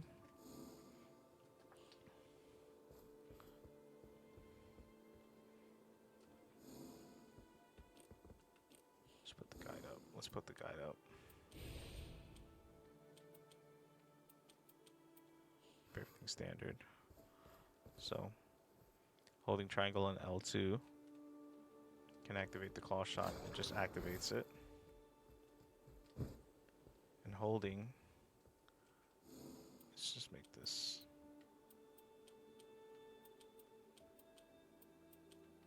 no limitations, just to practice.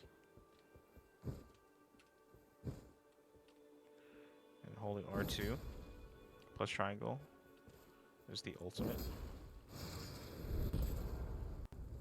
So that's a big AoE explosion. That one.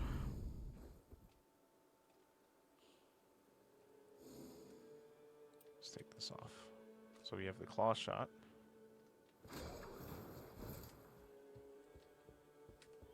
So you want to hold triangle first. Or hold L2 first. Tap triangle. And kind of look at where you want to move. That could be super helpful to avoid enemy attacks or just getting out of a tight situation, like the tree sentinel's lightning, or just getting jumped, or just trying to avoid a blood or poison mist, or scarlet rot or something. So that's super helpful. And then just the ultimate.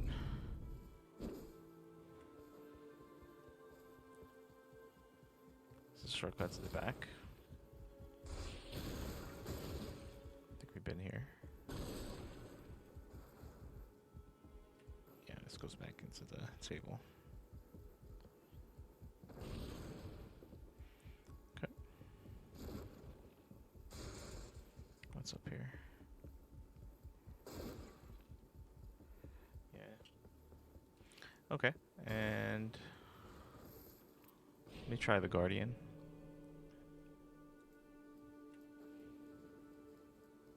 I did want to take some time in the beta just to kind of get a feel for everything that it has to offer before making a couple more runs. He looks so cool. I like his design. His one wing is broken though. So looking at this,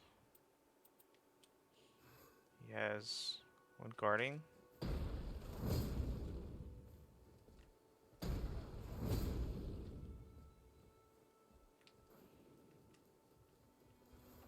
He can be fast though, so I think I might actually like using him instead, just because shields are super helpful for the party. And the whirlwind attack, holding L2 triangle. Super good for add controls. It's helping your allies just get out of tight situations if they're being attacked as well. And then the ultimate art, Wings of Salvation. So you keep holding.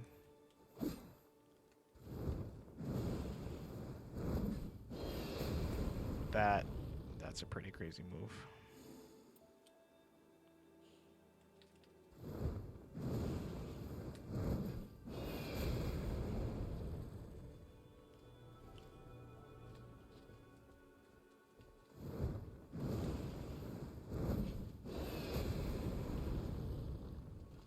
That damage versus being at level 15.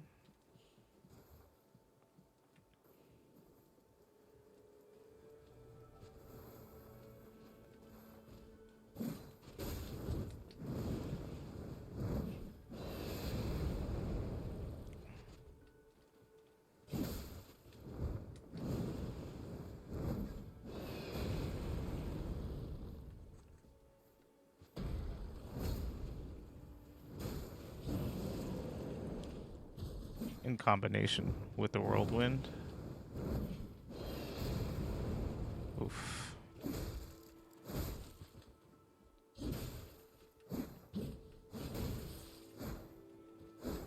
Attacks are pretty clunky, but obviously with different weapons.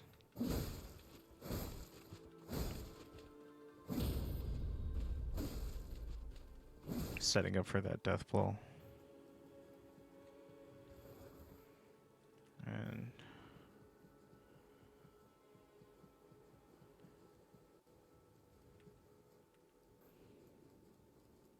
we go. Gonna do a Duchess run. So it was about 40 minutes of just analyzing everything.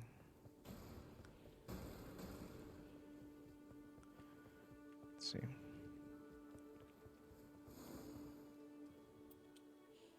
Again, we got the double step.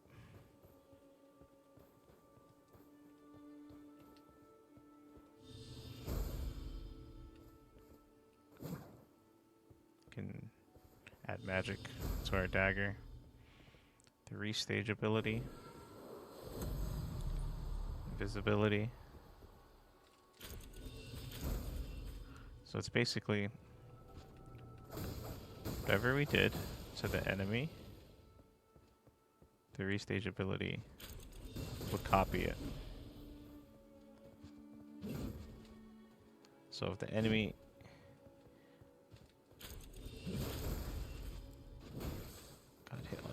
let's see. That's gonna be good for big enemies. Or let's say we got an ability from a weapon. And this is why I like the restage ability. Let's say we got an ability from any weapon. Let's do something like, let's say we had like, give me a katana.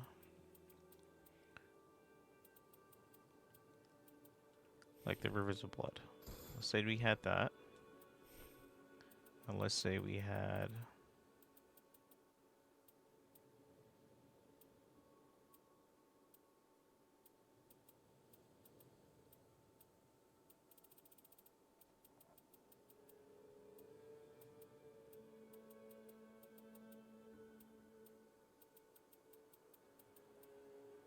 let's say we had like Waterfowl Dance, which is actually part of the Hand of Melania's weapon. So we had this, right? And if we did that, the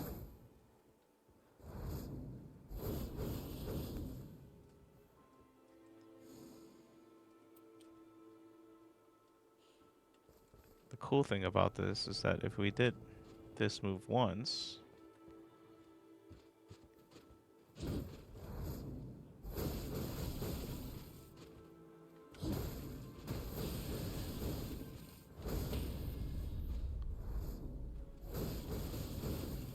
I mean, anybody picks up the Hand of Melania, that should be the successful run.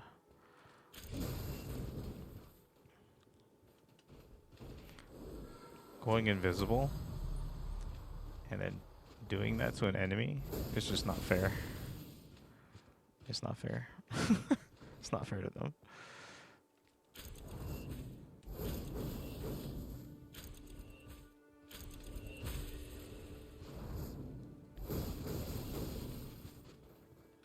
Although I think it would be better with a larger group.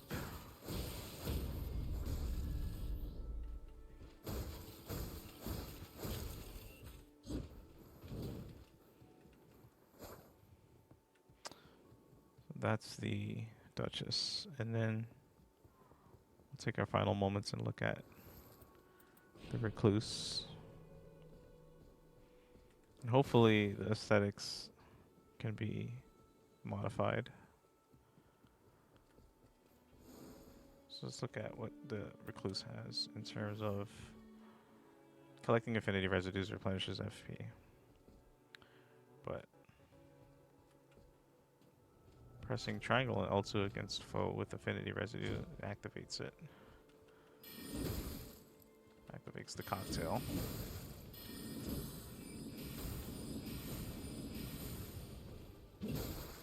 So let's see. She has the Soul Blood Song. So inflicting bleed on everyone around is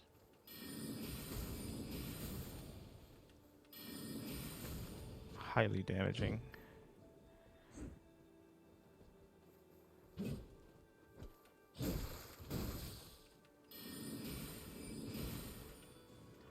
Okay.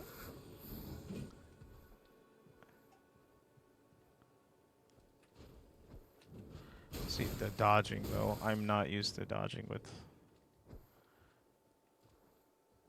Obviously, well, we need a good team to help us make sure we keep safety. So let's say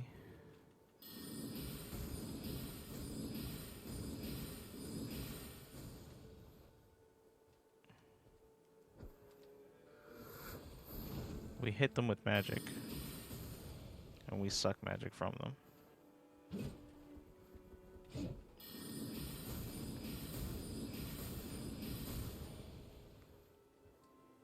So we did this.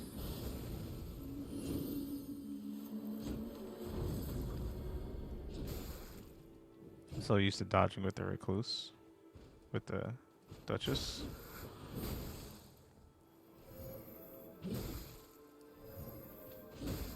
Okay, it won't let me cast. And then we activate.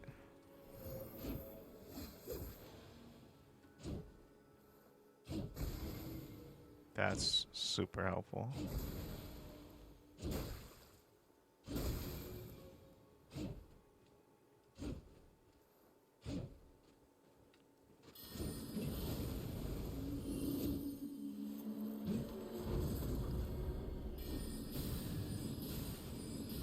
Magic users are gonna love this.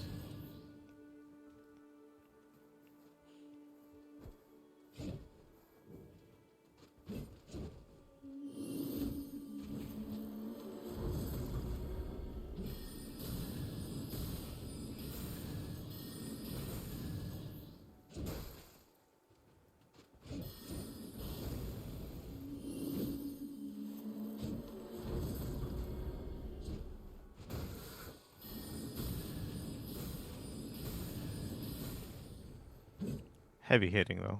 Very, very heavy with that. When combined. And that's the 4 classes right now. Really curious to know if they're gonna bring anything else out that's like a heavier class or a more ranged class. But okay. We got about 90 minutes. A little less than 90 minutes for our next run, so let's see what we can do with the Wilder. And that's it at the 2:02 mark. So about 40 minutes just kind of going over everything. I want to also just try to screenshot as many iterations of the different maps that we get in battle. So off we go. Off we go. I'll try to be a good Wilder. I'm a okay Duchess so far. But I'll play a little bit more with the Wilder and try to get a successful run, being one of the main damage dealers. And the more successful runs we have, just the more built our characters will be. And that's the whole point. Just supporting everyone with clears. So that way our characters at the beginning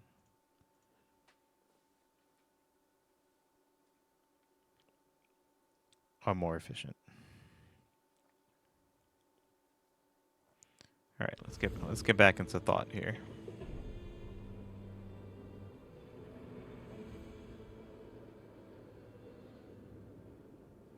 All right, looking at the map now.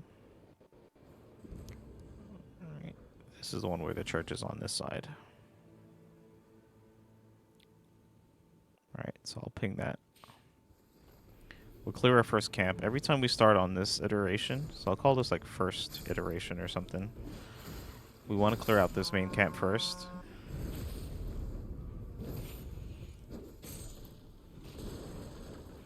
This will be like the northwest drop.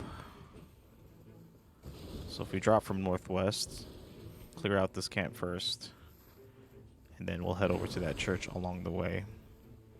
On this route is where the knight is. Up to the team if they want to do it. I think that we should probably clear that camp first, hit this.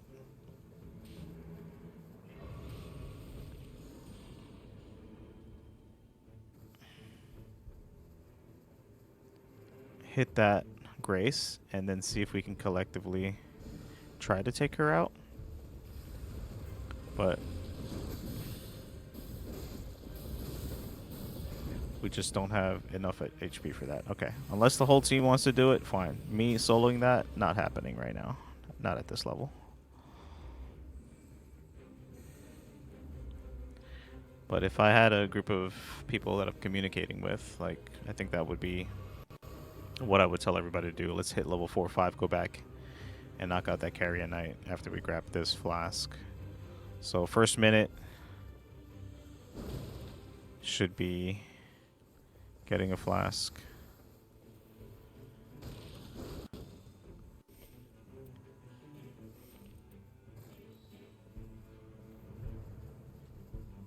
making sure everybody has some kind of item. And then we can drop down.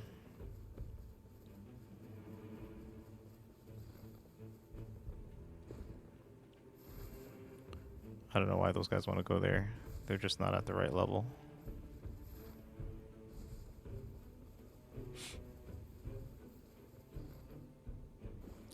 Kill these guys down here real quick. Just until we're like level 3 and 4. Be a comfortable level to kind of withstand a boss fight. And killing some of these just grunts will build us there. Don't want to go straight to boss fights because you're going to get one tapped and you're not doing enough damage in time. Even these guys can kill you.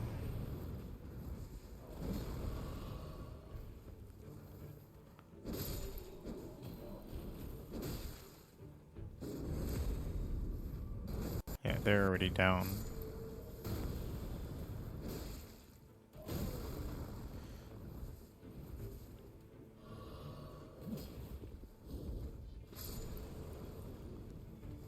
And you want to get at least 10k in, I guess. I would say about, yeah, 10k in the first minute. Total of at least 30k before the day is up. Fight a boss.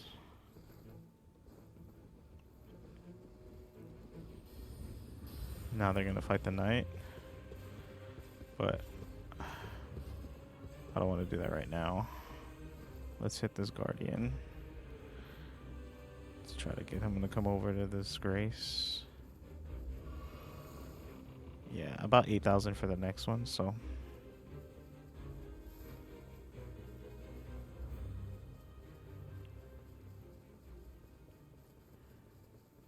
Yeah, I should hit the next camp.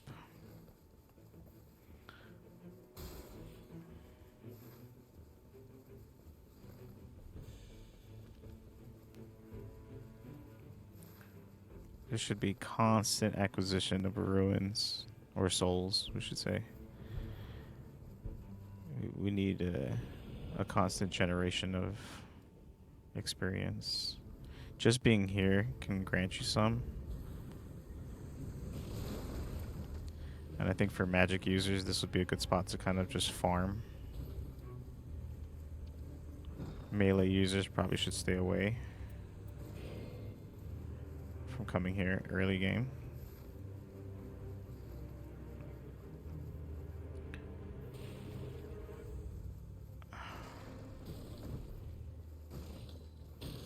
I'm just trying to grab whatever I can. But anything that dies...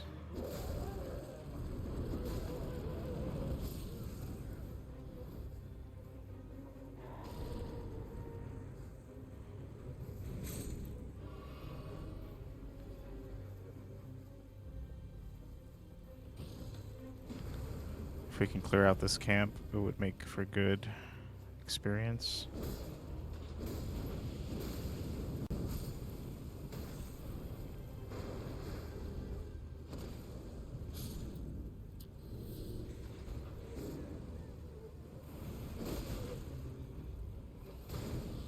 Where's our teammate? You having trouble here? Yeah, not good. Early game.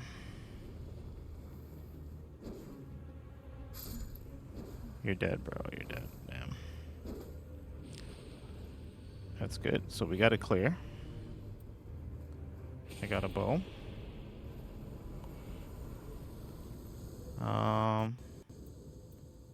Maximum stamina raised. I'll take that. And then we should hit a grace. And probably head over to our next.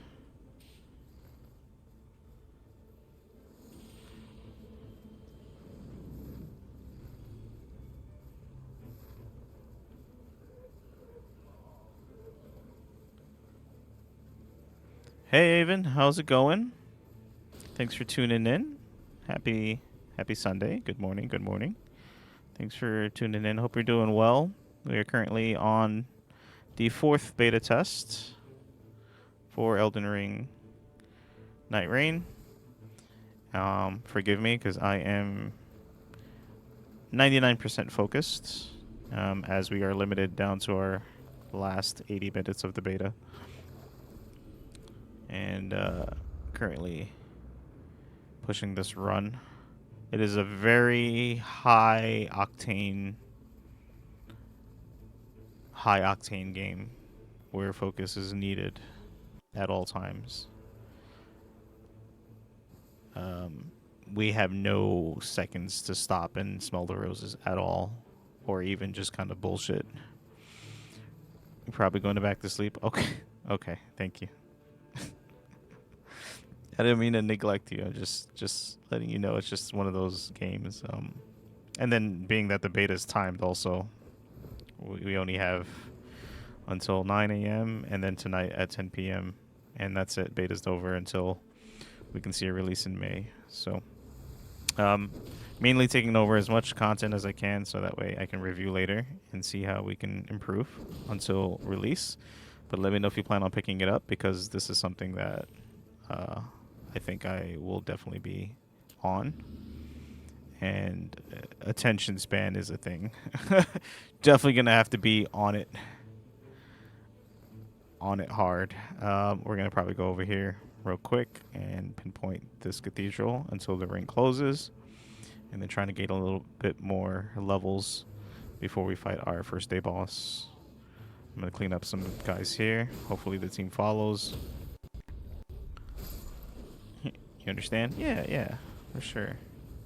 There's going to be a lot more discussions coming up in the upcoming weeks. With Monster Hunter coming out in the next 2 weeks, that should keep us satiated until May 30th when Elden Ring NightReign drops. So I hope for a lot more fans to jump in on the series. And if you haven't played Elden Ring, you should play the base game. What an amazing adventure it was. We are wrapping up here on the end of day 1. If we can just clean up this cathedral, I think the ring will close up very shortly here. These guys got a level. I don't know why this Duchess is standing still. You gotta move, girl. There is no time to stand still in this game. It's just pressure after pressure after pressure. A non-stop anxiety-inducing experience, which feels great. We got our first clear for the morning, though, which I'm super proud of. We had an amazing run. Got to actually clear the entire beta for a second time successfully. So that's good news. I know more and more people, as they experience it, will probably get a clear, but I haven't personally known anyone that's cleared. Just because there's just a lot of BS. Alright, you guys are fighting the boss down there. Let's go. Where's the hole? Where's the hole? It's down here. Okay, that was good. That was a nice quick kill. Level 4 is an average level for the first boss, so I think that's good. And as long as we end day 1 level 5 or level 8, I think that puts us in a great position. I'm going to take this great sword.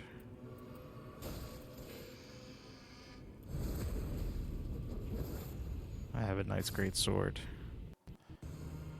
And we should move up. Anything that you pick up stacks in terms of your stats, so picking up anything and everything will change the game. We got to move forward to the last tree. We got to go, guys. We got to go. We got to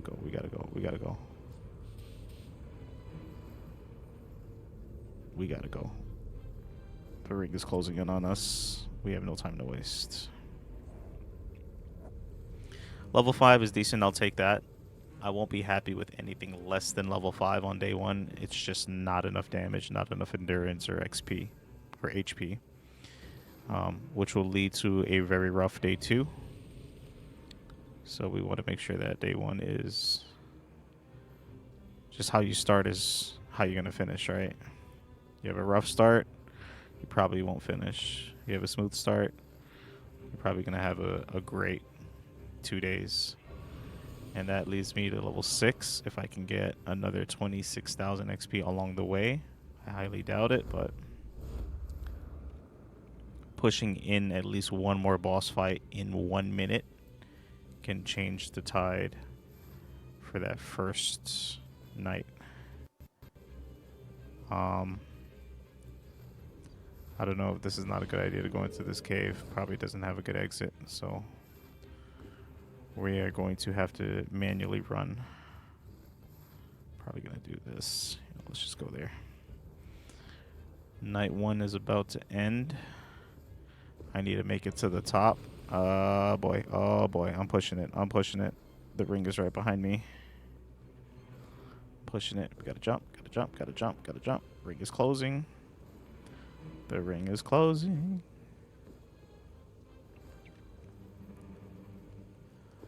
And that leads us to our first night here.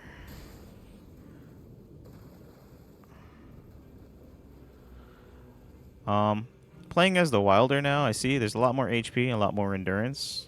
Also makes sense for heavy hitting attacks.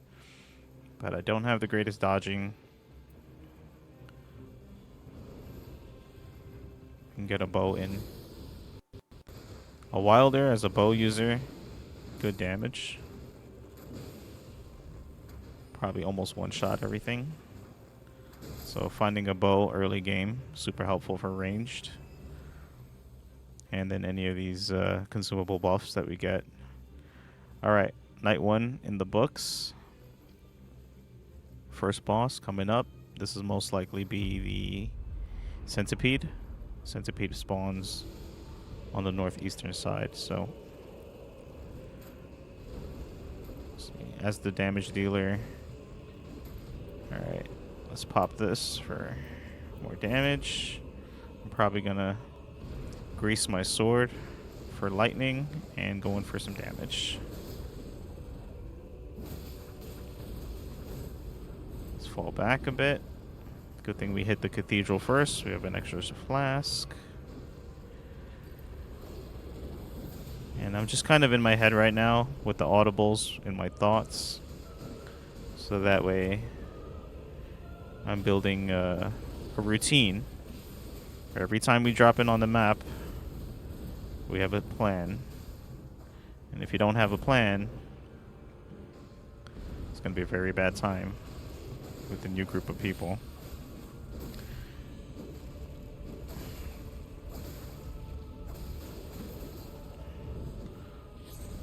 Okay.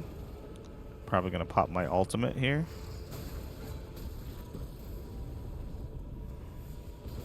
He's knocked out. We want to get the death blow in the front. Get the death blow. Good. I got that. And he's gonna rage.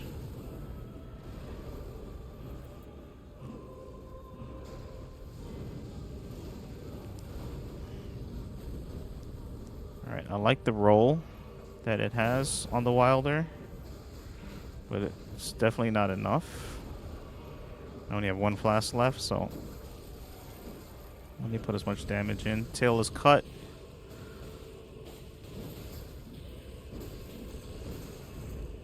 Don't want to get too greedy on the damage. Resting endurance. And get that one out of there. Okay. He's gonna jump. Stay away, and then we go in for the kill. We throw some knives. And that death blow should call an end to night 1. And going into night 2 now for day 2. Let's see what we can bring with us. Guard counters activate summoning attack. So activation summons a group of those lost in death that attacks enemies. Okay. Poison and rot trigger continuous HP recovery, or successive attacks restore HP by 3%. And I think that's what I'm going to take. Alright, anything for HP percentage up would be good. And then starting day 2 at level 7 is mediocre. I think we should start day 2 around level 8. 9 or 10 would be good. Alright, day 2 now. Day 2. I'd want to hit this cathedral first, so let's take our team down there. And along the way, we'll clear a camp for experience points, so that way the next bonfire we can level up.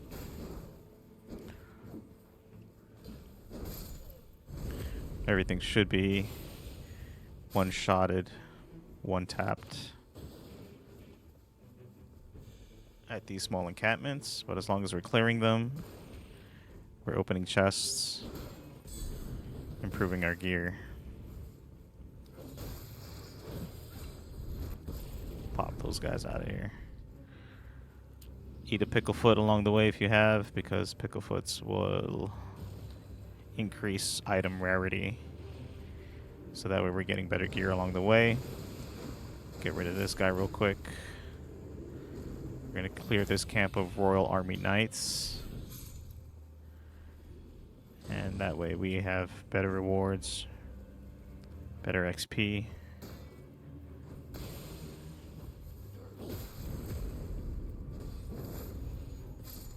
Not gonna lie, I still love using my bow.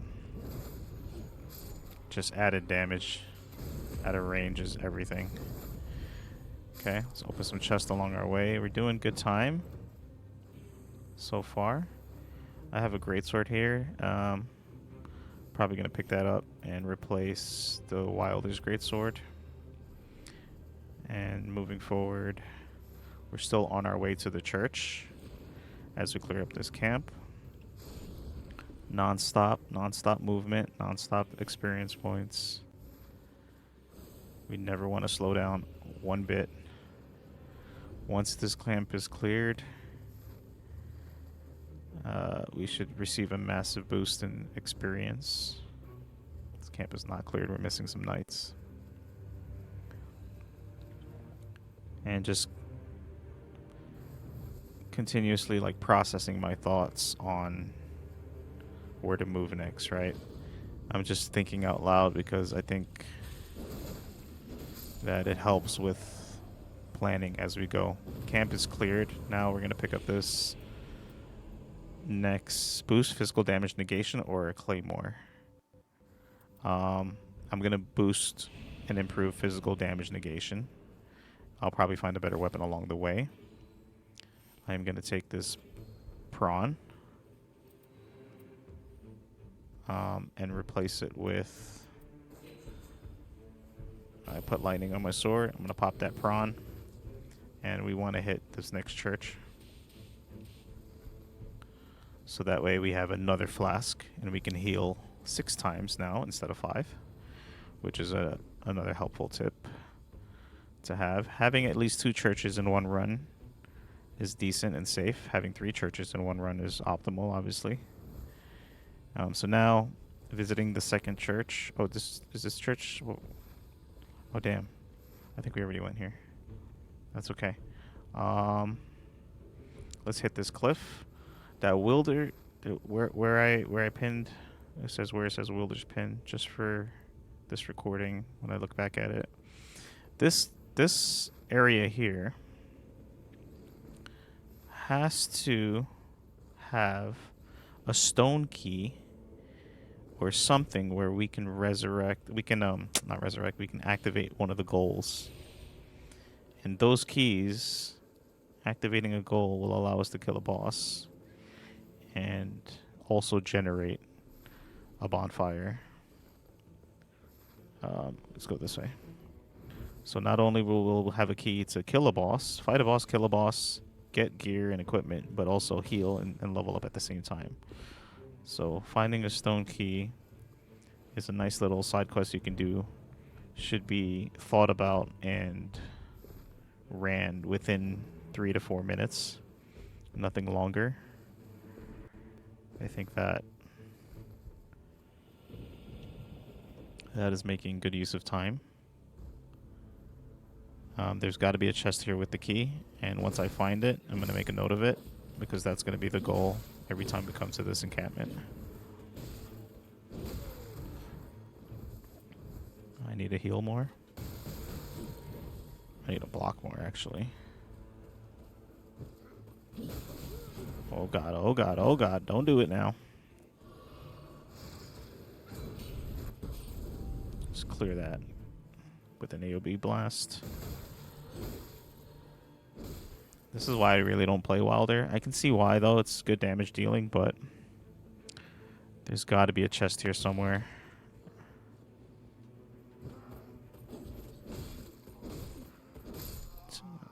Two hits is too much.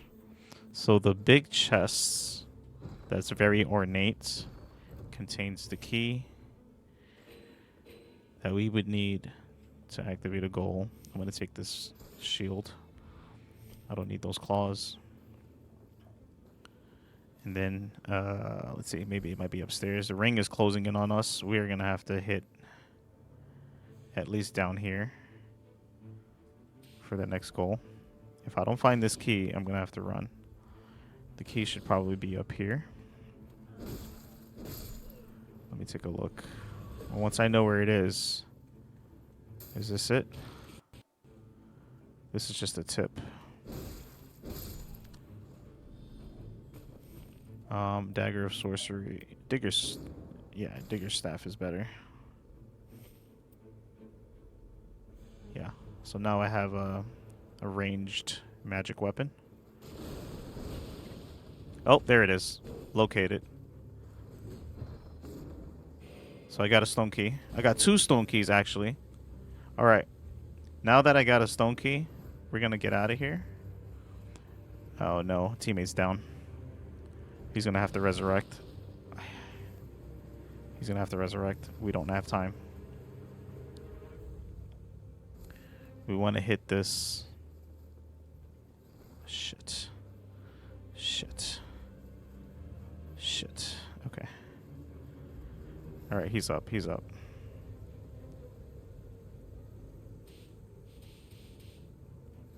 We want to go straight to my arrow. Hopefully they go there, because now I have 2 goals that we can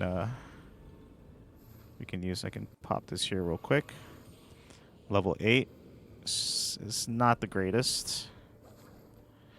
I think we should be at least level 10 or 12 by the time day 2 ends. Optimally level 15. 14 is the goal. 13 to 14 would be the goal, because then if we kill day 2's boss, it should be enough experience points to hit level 15, which is max.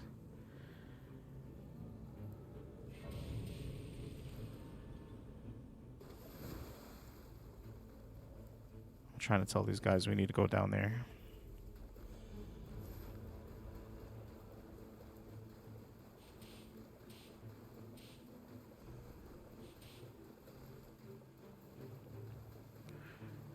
Alright, I think we have about 3 to 4 minutes left on day 2. And we have to push it. I need 37,000 to level up to level 9. We need to make it to that goal.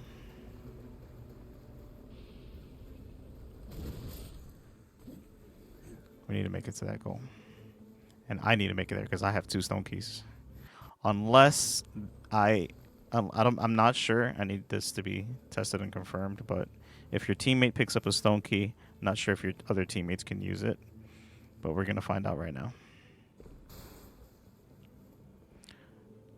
No, they cannot use it. So whoever owns the stone key has to activate it. Let's knock this boss out. Down here is where the Godskin Noble is spawned. And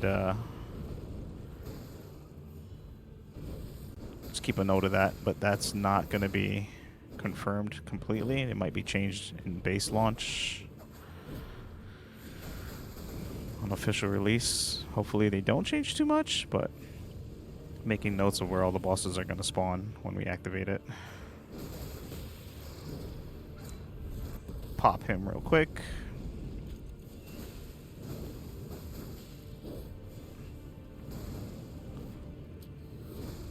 Take a prawn. Put fire. And it's good to farm those keys early. We can hit a goal. I have a second key, but this is day 2 anyway, so we can't use anymore. Oh, shit.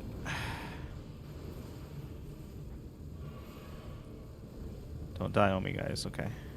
But if you can get the clear here, we can level up and heal right here.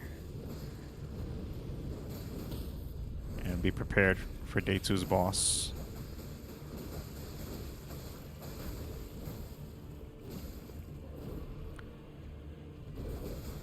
Guardian needs to heal. Okay. Get out of that. Let's heal real quick. Okay, okay. He's getting real abusive right now. Don't get greedy, don't get greedy. And that should be it. With that kill down, that's an exponential amount of XP. We're at 34,000. And now we're just going to spend it all at this goal. That buys us a level. We probably have 2 minutes or less before the next boss fight. So we're going to push it here. We're down on gear. How's it going, Doctor? Stream's going well. Thank you for tuning in. Appreciate you. Good morning. Happy Sunday. Forgive me, but I am in a audible train of thought right now. As you can see, NightReign requires non-stop pushing. There is no time. There is no time to waste. This has been such a great beta, but I will review a little bit more in depth on downtime. If I know there's a hippo here, if we can kill this hippo, I don't know. There was. If we can kill this hippo, let me tell the team. If we can kill this hippo here, that can buy us a significant amount of experience points. Being at level 10 would help for this fight. Being level 9 is not good, I think, for day 2.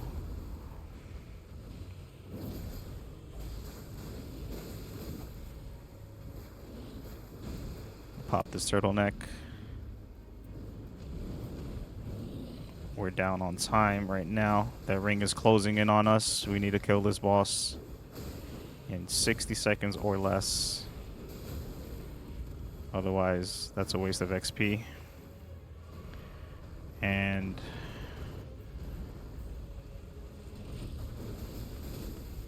it's such a rush right now.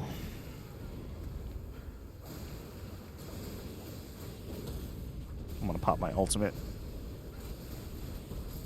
That should clean that up. Let's grab this XP. Ring is closing. Ring is closing. What do we need? Envoy's Great Horde, Grave Scythe, or increased number of ruins attained. I'm gonna take that envoy. Get rid of this. I'm not gonna get rid of that bow. I need that bow. All right, we need to run to a Grace. Get to the Grace, guys. Get to the Grace.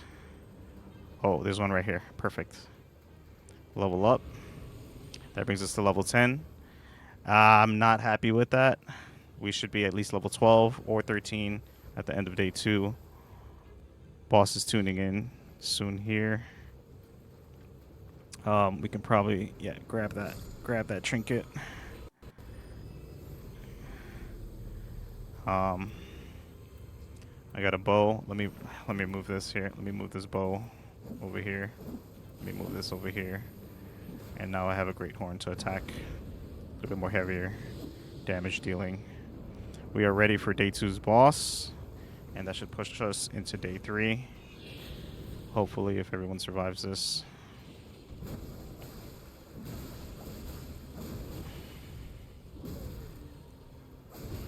Yeah, if we were about 2 more levels higher, it would be a little bit more optimal.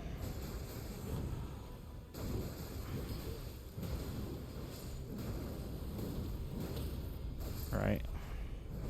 Not too much damage taken or done. Alright, I'm going to pop this. Okay, and we got Fell Omen, so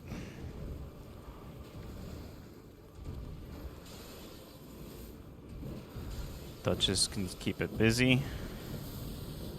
I died. Almost died. Duchess has bleed, which is good.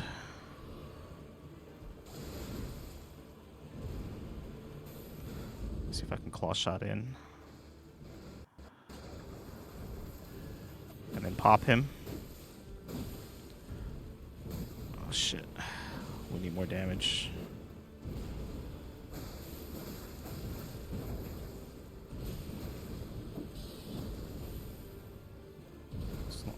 He's gonna rain swords here in a bit.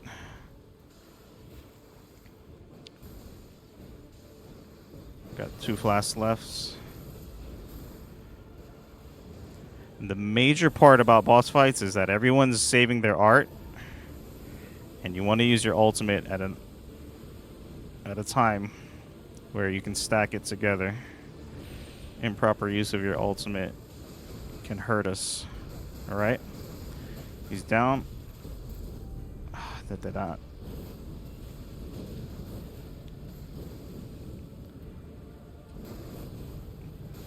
He's got a blood slash. Let's get out of here. All right. Down to my last flask.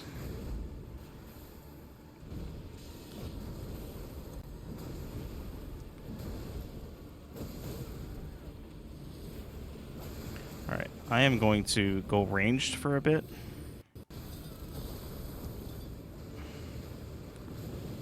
That's not good. That's not good. That's not good. Damn, he moves a lot.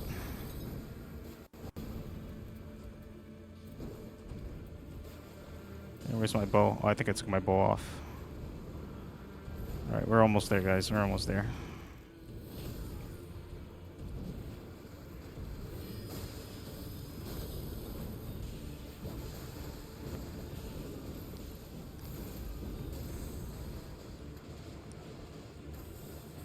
Something I love about the bow is that we can resurrect from a distance.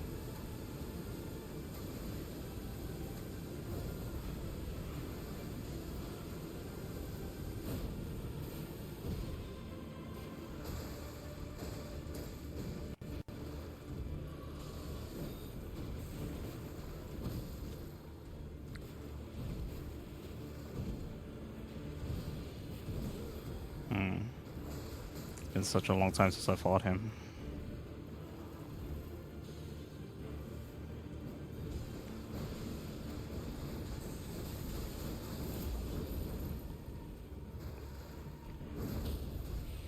Get that death blow. Alright. What I want to do is, it's probably dangerous for me to do this right now.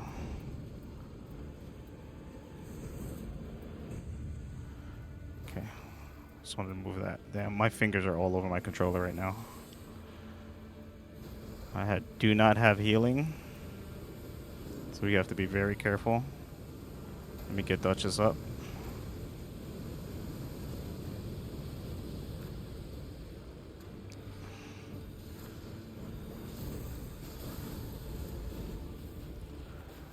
Alright, we are down to our last leg.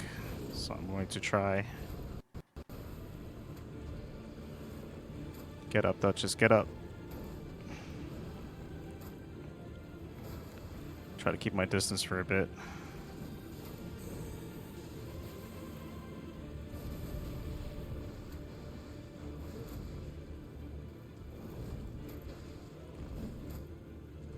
Just play it safe, don't get greedy. Oh, got clipped. Get me up, guys, get me up. And then I can pop my ults. Oh, no. Let me get Duchess up.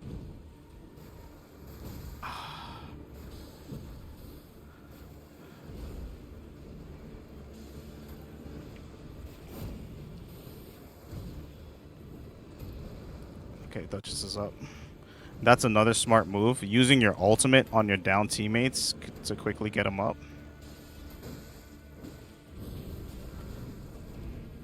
And being patient. God damn.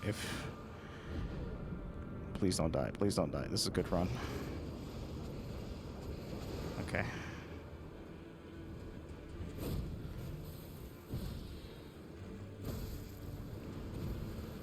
Shit. We keep trading. We keep trading. They need a split. In a situation like this, one person definitely has to take aggro. Oh no. Oh no. This is bad. Rest your endurance, bro. Rest your endurance. I'll get the res. I'll get the res. Oh, he didn't eat my ult.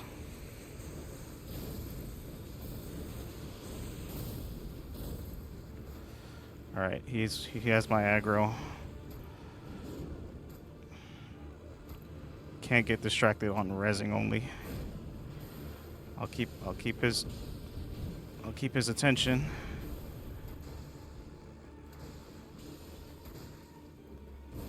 Shit, I was delayed by a frame. The constant back and forth of rezzing is a problem. Somebody has to commit to damage. Commit to damage. If they keep running, we're gonna die here. I'm in a bad spot. Should probably move. And this is what I mean by, like, at the end of day 2.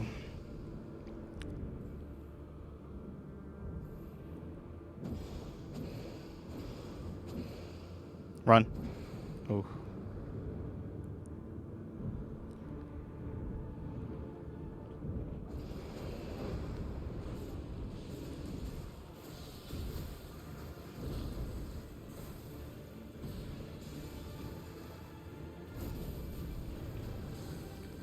Fuck.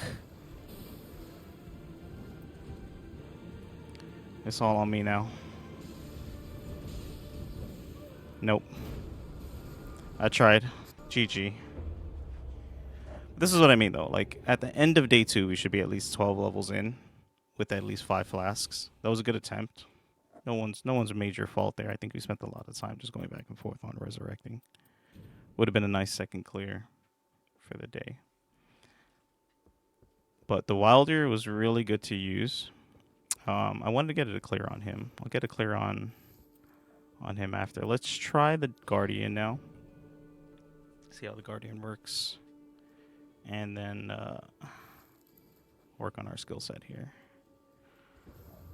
But good run to those guys. Physical attack up. What else we have here? We have Arcane and max HP. I like that. And then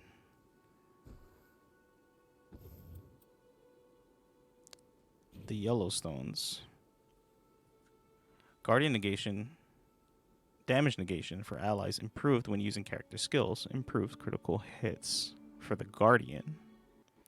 So that's all the polished stones are, I think, is one of the best ones, unless they implement a different tier on full release.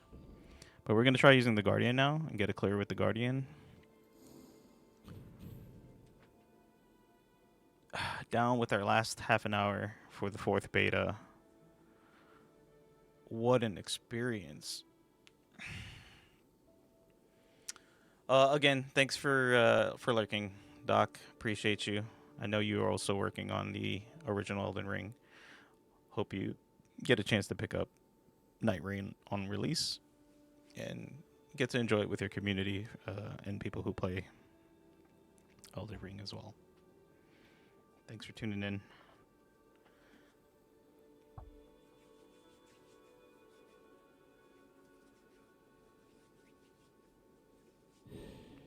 Matchmaking has been better. I think their netcode and their optimization for online and matchmaking has improved. Somebody did something out there. Because day 1 was horrendous. I wish they would extend an extra beta session since we all lost time in the first session. But I think we covered a lot of ground. And I think it was a decent amount. I think Elden Ring players ate this past weekend. We all ate really well. The experience has been exhilarating. I don't think I've played another game, and I've played some battle royales. They are very high octane and anxiety inducing, but there hasn't been another game that I've played that has made me feel like this level of stress and just like an exhilarating rush because you have zero time to stop.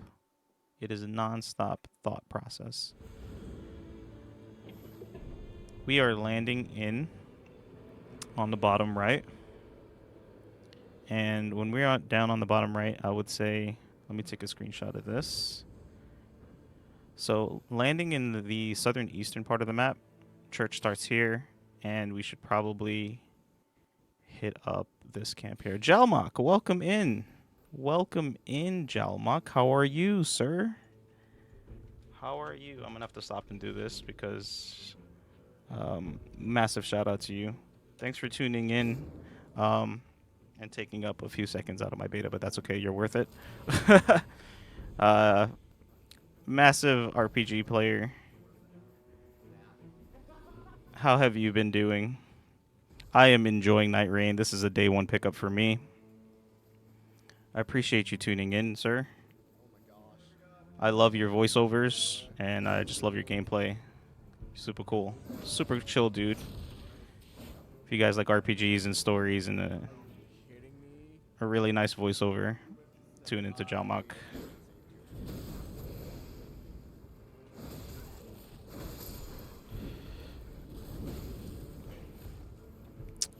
Yeah, so forgive me. Not the greatest time for a conversation, but I'll try. We're down to our last half an hour on this beta, and I'll assess it. Have you played Yeilded Ring? Are you excited for it? I am going to use the Guardian for the first time here, so I'm giving it a shot. But we've gotten 2 full clears yesterday on my first try, and today on our first try. And I'm super pumped to have experienced the day 3 boss fight with a solid clear. And what it takes is just non-stop grinding.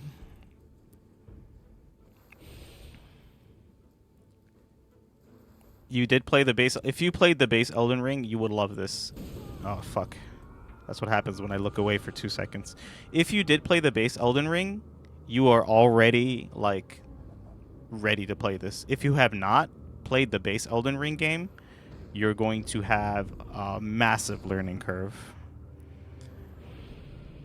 It's okay if we die as long as we come back and pick up our souls before the ring closes. But if you play the base Elden Ring, just take that level of stress and pump it up times 5. Because it's basically a time rush, boss rush, XP rush, camp rush, level up rush. It's always a team of 3, always. I've seen sessions where I've had team members disconnect and I've soloed a boss here and there, but it's not optimal. It's hard. It's hard.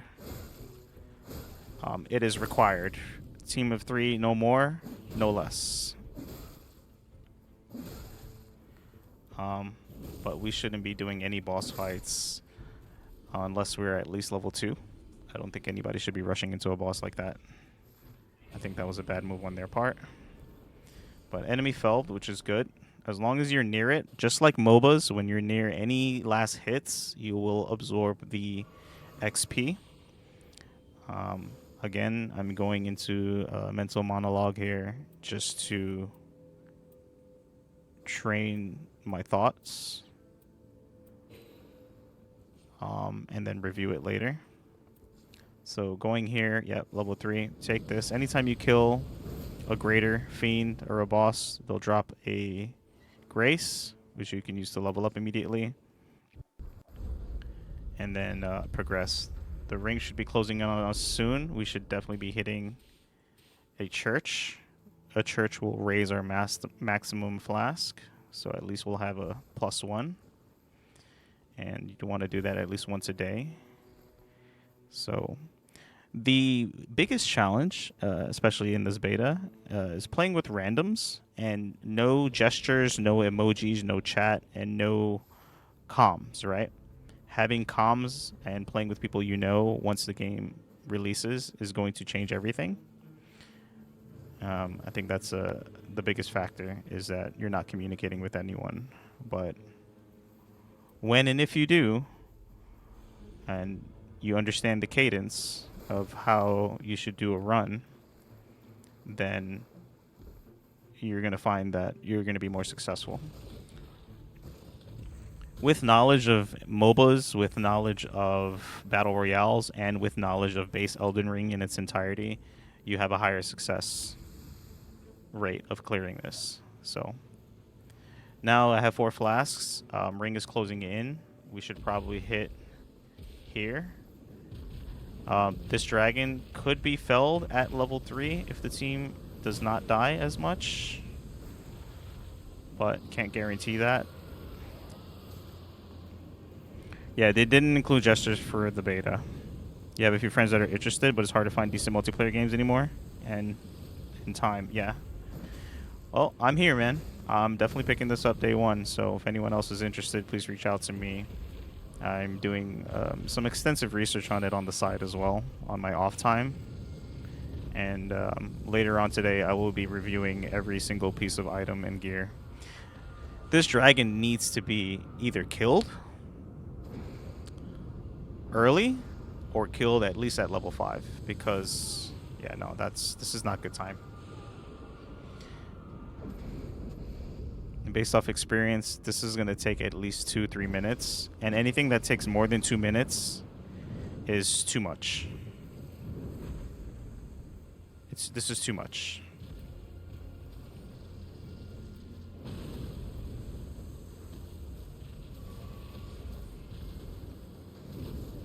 If everybody popped their ult, would be great.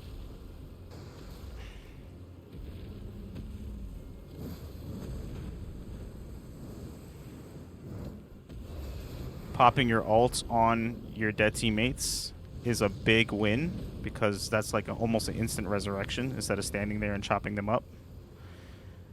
Don't tell me I'm gonna have to solo this dragon. And the ring is closing, and this is what I'm talking about. Like, pick and choose your battles. Pick and choose your battles. We cannot clear this. Ring is closing in on us. We got the cathedral, but with the ring closing, we should be going to where I pinned on the map. It's okay to die. The problem with that is now that it's behind the ring. Yeah, these 2 players are new, I can tell. If you die behind the ring, you won't be able to retrieve your souls, and that's the problem. So the reason I pinpointed this location on the map is that it's because there's 2 little encampments there, and I will review this later when I research the map again. There's 2 encampments there. And then there's a bonfire there. Are we still on this dragon? He's almost dead. He is almost dead. You guys want to push it?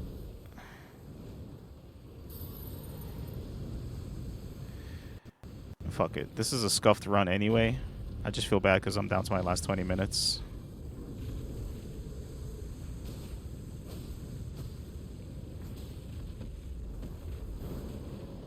You might as well go all in. You're right. Absolutely right. The thing is, if the team doesn't commit, it makes it harder. Everyone should commit. This is a no man left behind style game.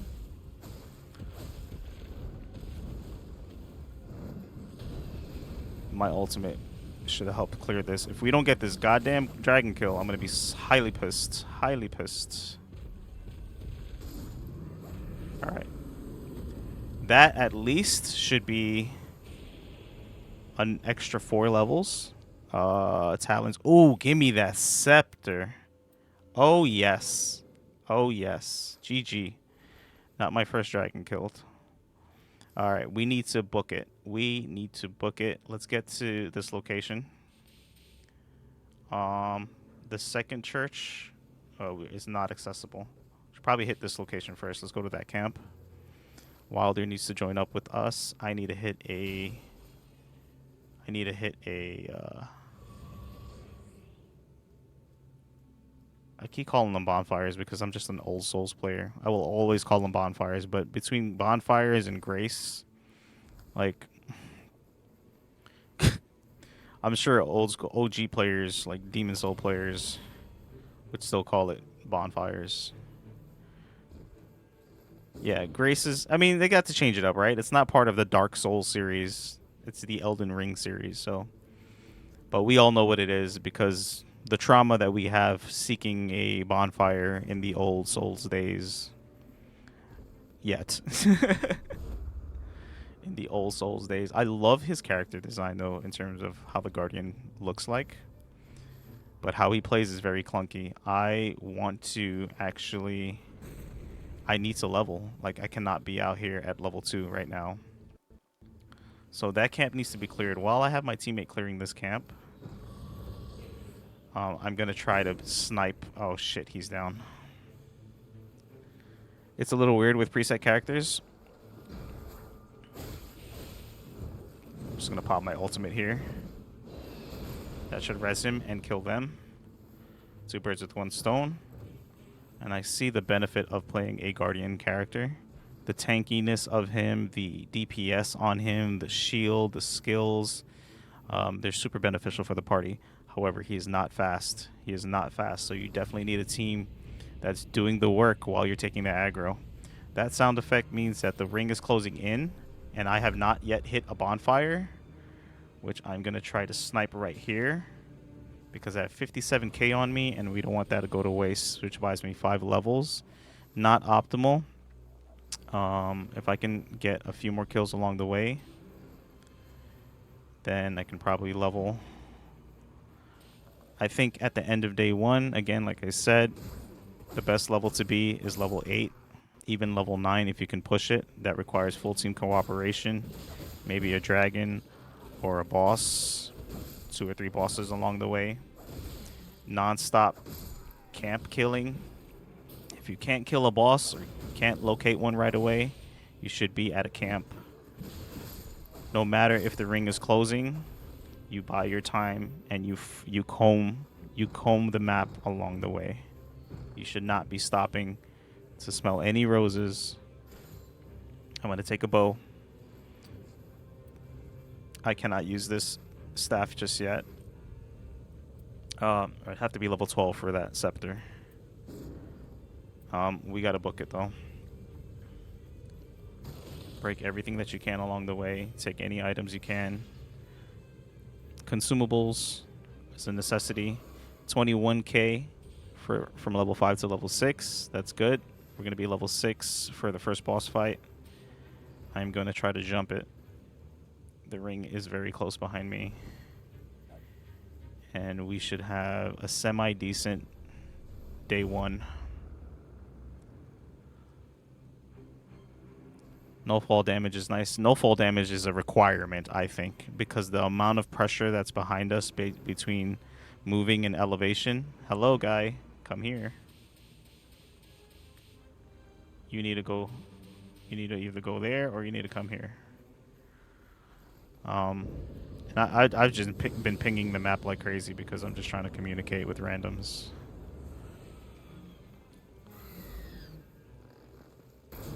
The bow is nice, but very slow.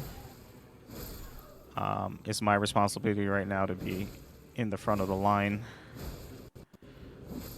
This is a balanced team, so I'm going to play my part and take the aggro. I'm responsible for tanking. If that Wilder fulfills his role and does damage, that Duchess can pop her ults. That Duchess can pop her ults and be invisible. We should be good. Alright, night 1 is ready and set. This side of the map, on the northwestern side, is the dual boss. So we have the demi-human queen and the demi-human swordmaster. 2 very dangerous combinations right now. I'm gonna pop my ult here early, so that way I can have it regen again.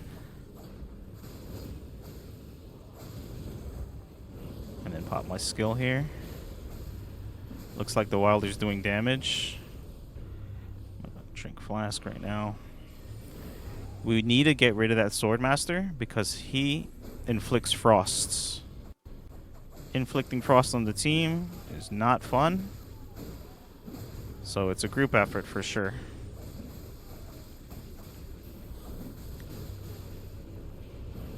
Keep him busy. Keeping him busy is very important. If you leave him alone for too long, he will end our game here. My ult is about to pop again. Duchess is down.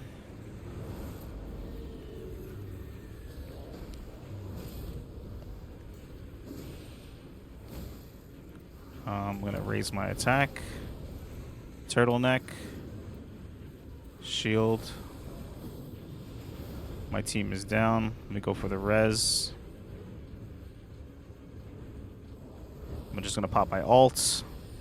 The real resurrector is the Guardian, really.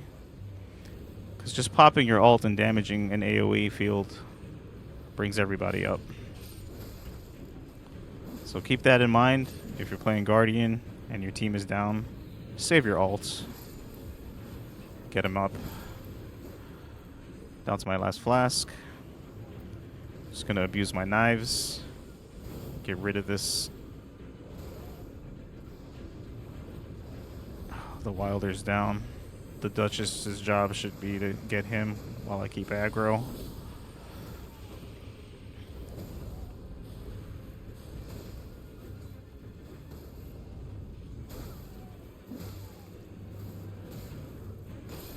I am frostbitten. I am going to die.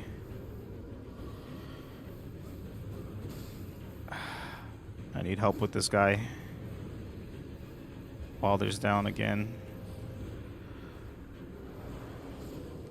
Oh no, I just have to wait for my ults. I have to wait for my ults, guys. Pull up together, pull up together. I'm just gonna have to run it for a bit until my ult pops. My ult is ready. Going for it right here. Get up. Oh, damn, did I miss the other one? Shit. I have no health. This might be it. They're both down again.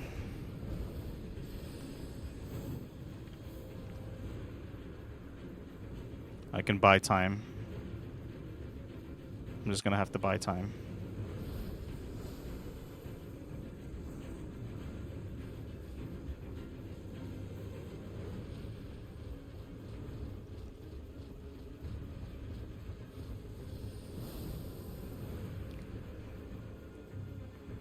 They're probably annoyed, but this is the only way.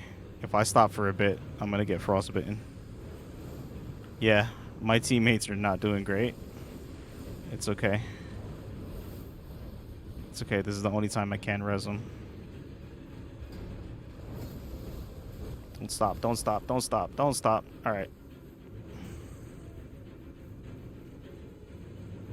My teammates are not doing great. This is a bad situation. I can try to salvage this if my ult can pop. But that's why the Swordmaster has to go first. Because he's babysitting them.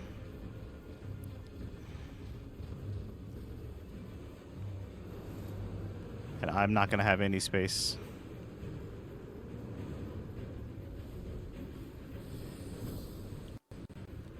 My ult should pop here in about... damn it. This is why, at least on the first night, you should be about level 8. It's alright. We can do one last run in before the beta ends. So close. Good try. Yeah, I had 2 clears, though. I had a clear yesterday morning, and I had a clear today. Tomorrow... Well, not tomorrow. Tonight would be the last beta. I'm going to try to push it. One more run with my Duchess before the beta ends. But I'll post up a second clear video and have it analyzed. along with every weapon, every skill, every incantation, and sorcery, and consumable. That way I can have it analyzed for later. Bonfire Keeper, that you? Exclamation point Forest if you really want to be in the bonfire.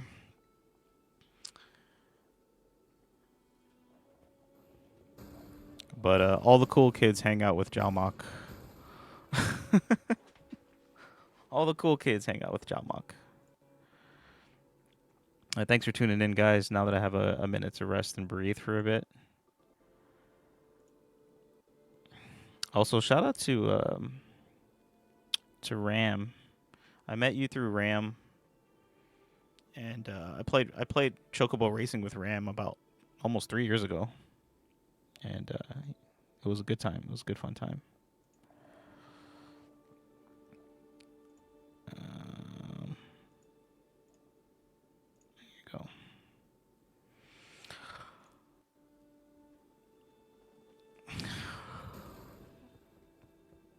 It's the last 10 minutes of the beta. We might be able to get one more run in, but I feel like a lot of people are either in it to win it right now or putting it down.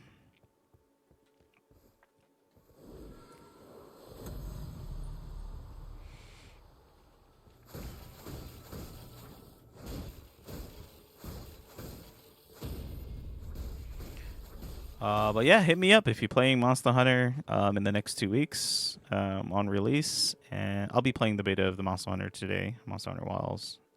Probably just off stream. I did everything I could.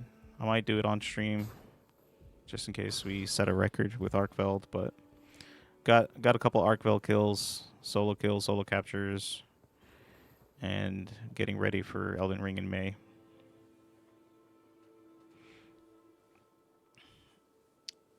Gotta hope your PC can run it. Decided to make poly monsters last time. Uh-oh. I used to like having my games on PC, but then having it dedicated to consoles and it being optimized for it, I feel like it's a lot better than having to worry about drivers and updates and patches and optimizing for graphics cards and CPUs. It is a lot. It is a lot. Let's end it on a good note. Hopefully we can pass day one, but I don't think we're going to clear in the next 6 minutes at all.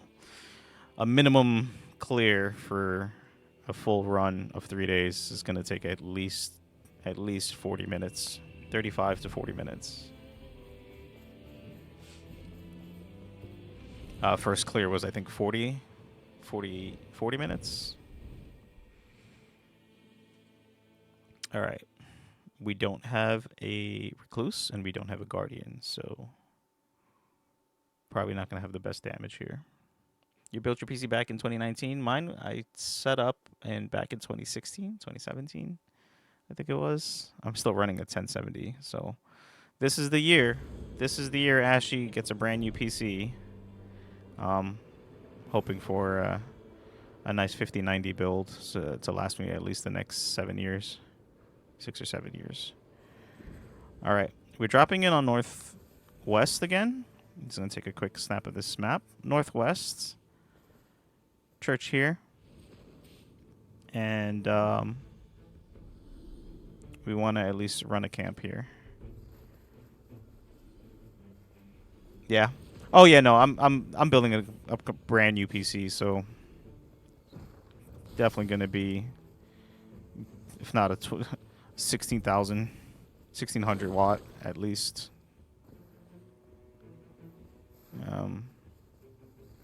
Yeah, of course. I'll probably just even do pre-builds. It's okay. It's gonna be liquid cooled. I'm just contemplating right now. I'm just probably gonna wait to see what happens with certain drivers and patches and optimizations over time. PC gaming has its benefits, but it has a lot of drawback in terms of time and money. The investment versus entertainment and productivity is something that needs to be weighed in and balanced carefully, because you can spend a lot of money and have one of the best PCs out there, but if you're not putting it to use, and really getting your money's worth, then it's a complete waste of income. So got to get something out of it. Either you're making money out of it, having quality content out of it, or it's just a shiny box sitting there. A very expensive shiny box. I still have my Alienware Aurora case. I have a mid-tower case sitting there. But I don't want to use it. I feel like the design is outplayed now. Your Xbox is your shiny box that you don't touch? Yeah, what? That's a PC. An Xbox is a PC. I can already tell you this is a scuffed run. You don't want to touch this encampment until you're like level 3, or if everybody's here. And I wouldn't touch this with melee characters. I would touch this with the recluse user. But okay, got a kill in. You got a Series X at launch. You haven't touched it in nearly 3 years. God damn, that tells you a lot. If you want a third-party title box, get you an Xbox, because speaking from experience in the industry, I mean, you can call me biased, but an Xbox is just an affordable PC. That's all it is. It's just a third-party box. First parties are down the drain when it comes to Microsoft. They don't honestly have a lot of great games. But they're very well for, people who just want to game and go.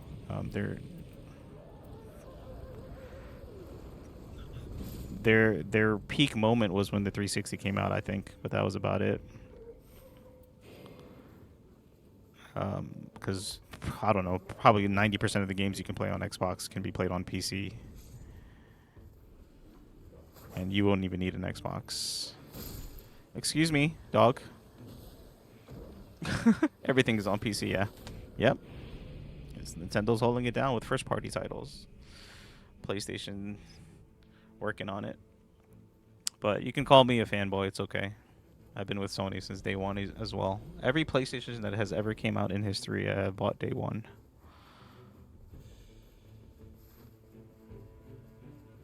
Not every iteration, but every generation. I didn't get a Pro yet. I'll wait. I usually don't get Pros day one. Okay, Ring is going to close in on us, so we should probably head to the church. I lost a level there. Those guys are way up north. That's a bleed camp.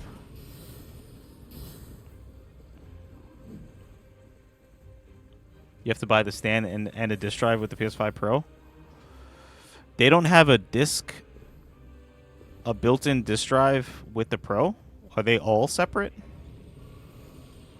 Nah, I'm hard disk only. I still have my backwards compatible PS3, my day one PS3.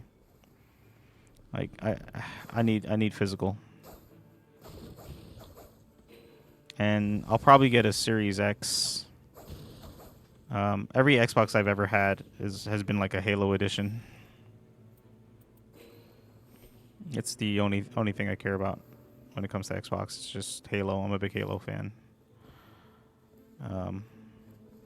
Not big enough to get a Series X though right now. You guys need to move. Probably here I'm gonna go next. They did not get a flask, so we're gonna jump. Beta ends here in probably the next minute or two. So we're just gonna make use of what we got. I can't do this goal. It was a nice run. I got a clear for the day, which is all I care about. Yep, right from Sony's site, disk drive and stand sold separately. Even on all pros? So all pros are base digital? That's crazy. We're peaking into different times. Base pro is digital? That is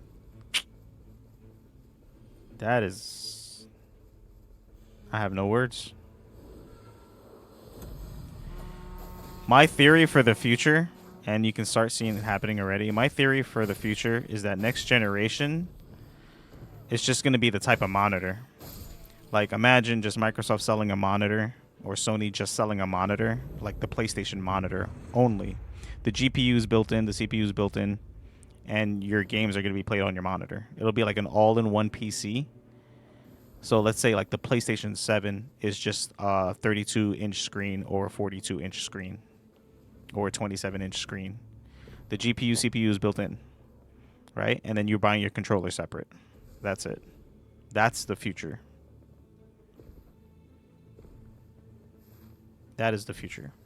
It's already happening with Microsoft. Netflix games and Amazon games, Luna and stuff like that, they're doing it. It's on your TV, but it's not optimal, right? Imagine having a 5090 card in your monitor, right? And it dedicated to like PS5 games. That's the direction we're headed. That way it's optimized for streaming, it's optimized for downloading games, and just forcing the consumers to stay digital. And if you wanted a hard drive, you buy yourself an external CD drive, which sadly you have to do that with PC nowadays as well. What PC do you know has a built-in CD drive, Blu-ray drive? My last drive I purchased was a Blu-ray burner, and I was just surprised, like, wow, like PCs don't even come with CD drives anymore. Yeah, the heat it would output. Yeah, I mean, we're talking about a few years down the line from now, right? We're coming into an age of a better technology. Not not to say it will be affordable, but I'm sure we'll have like revolutionary thermal paste and heat sinks and water cooling systems. The oils that they use now for servers on those fanless cooling, those thermal liquid cooled servers. Like, I wouldn't be surprised if there's like a circulation system, a piping system for a liquid cooled monitor around the bezel or something. Heat sinks and stuff like that. I mean, they'll get creative. Blank Blu-rays are probably discontinued. I mean, listen, it's all costly, right? It's all materials that are being costly. We are not optimized for day one clear, but we're also probably not going to clear at all since beta is about to end. The tree will be... Let me see. We could go to that second site. The tree will probably spawn north east, so I'm going to guess it's going to be right here. I'm just going to ping my trigger here. And then let's see if I can try to hit that second church. As long as it doesn't look like a Cybertruck. Oh, I was going to... Let me shut up. Have you seen the space inside of Cybertruck, though? You could live in that shit.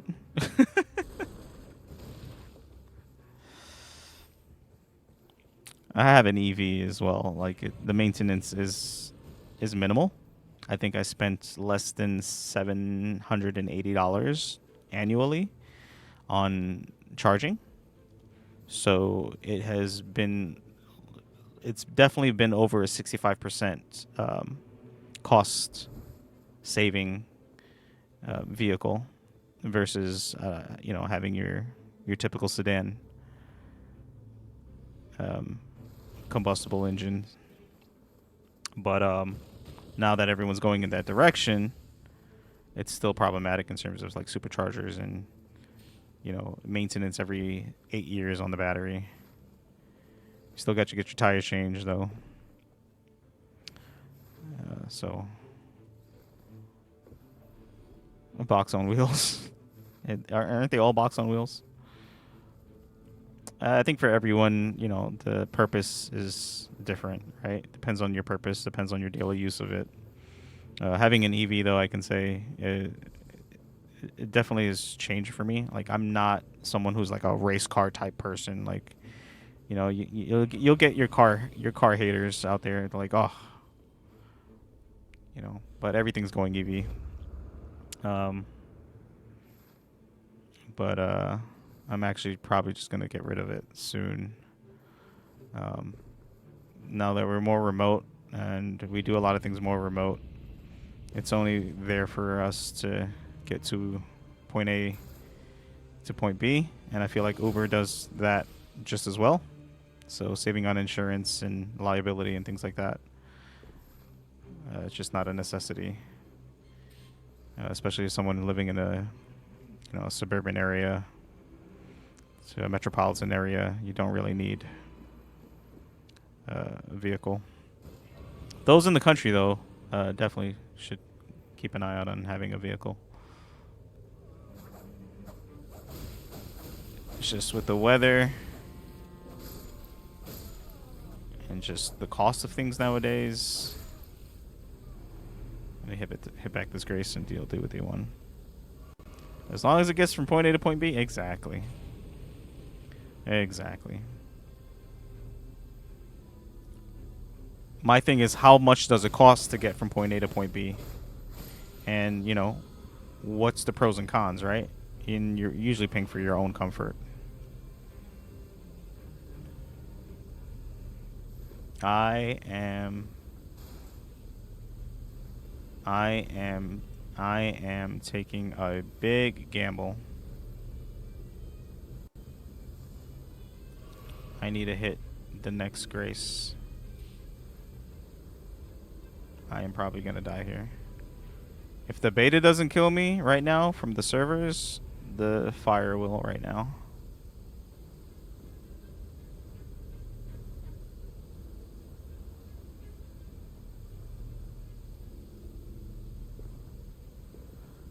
Will Ashy survive this? He might actually survive this.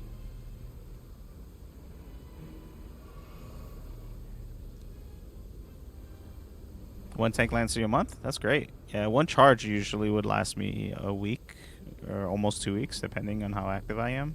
It's just if you're taking long trips, that's not recommended, of course.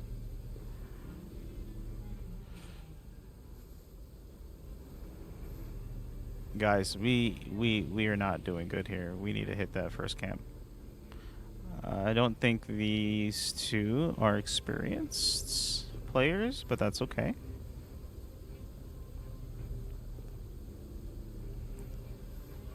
I need to hit that next grace, otherwise I just wasted. Oh, double whip user. Hello. Hello, you don't see that every day.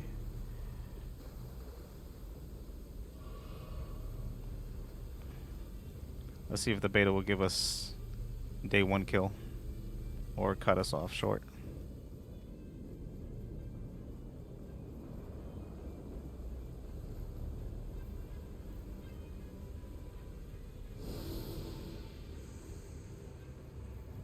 I don't think that grace is active once you're in the fire. Put it to the test. Oh, I think it's until the boss spawns. Oh no, you cannot use the grace once you're at the boss circle. Lesson learned. Glad I found that out early. We're screwed. Once the final circle and the tree appears, you cannot use the grace. Well, rip. I'm just gonna pop everything. No hit run, let's go. Maybe.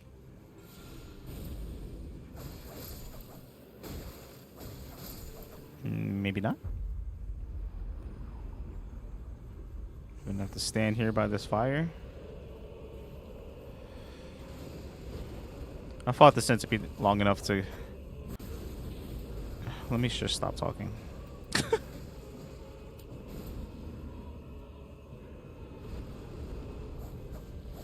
If there wasn't any ads, sure, but they dropped these ads and it's just...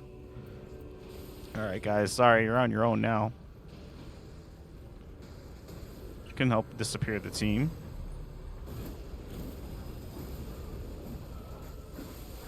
It's doable. It's doable if everybody stays alive. It's doable.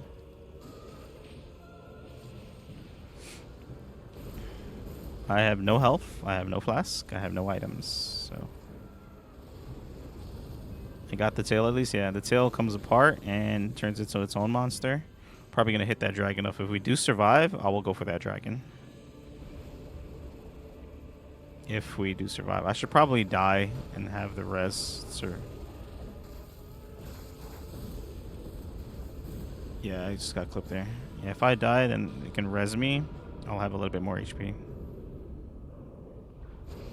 Yeah, dual whip is wild. That's a great build.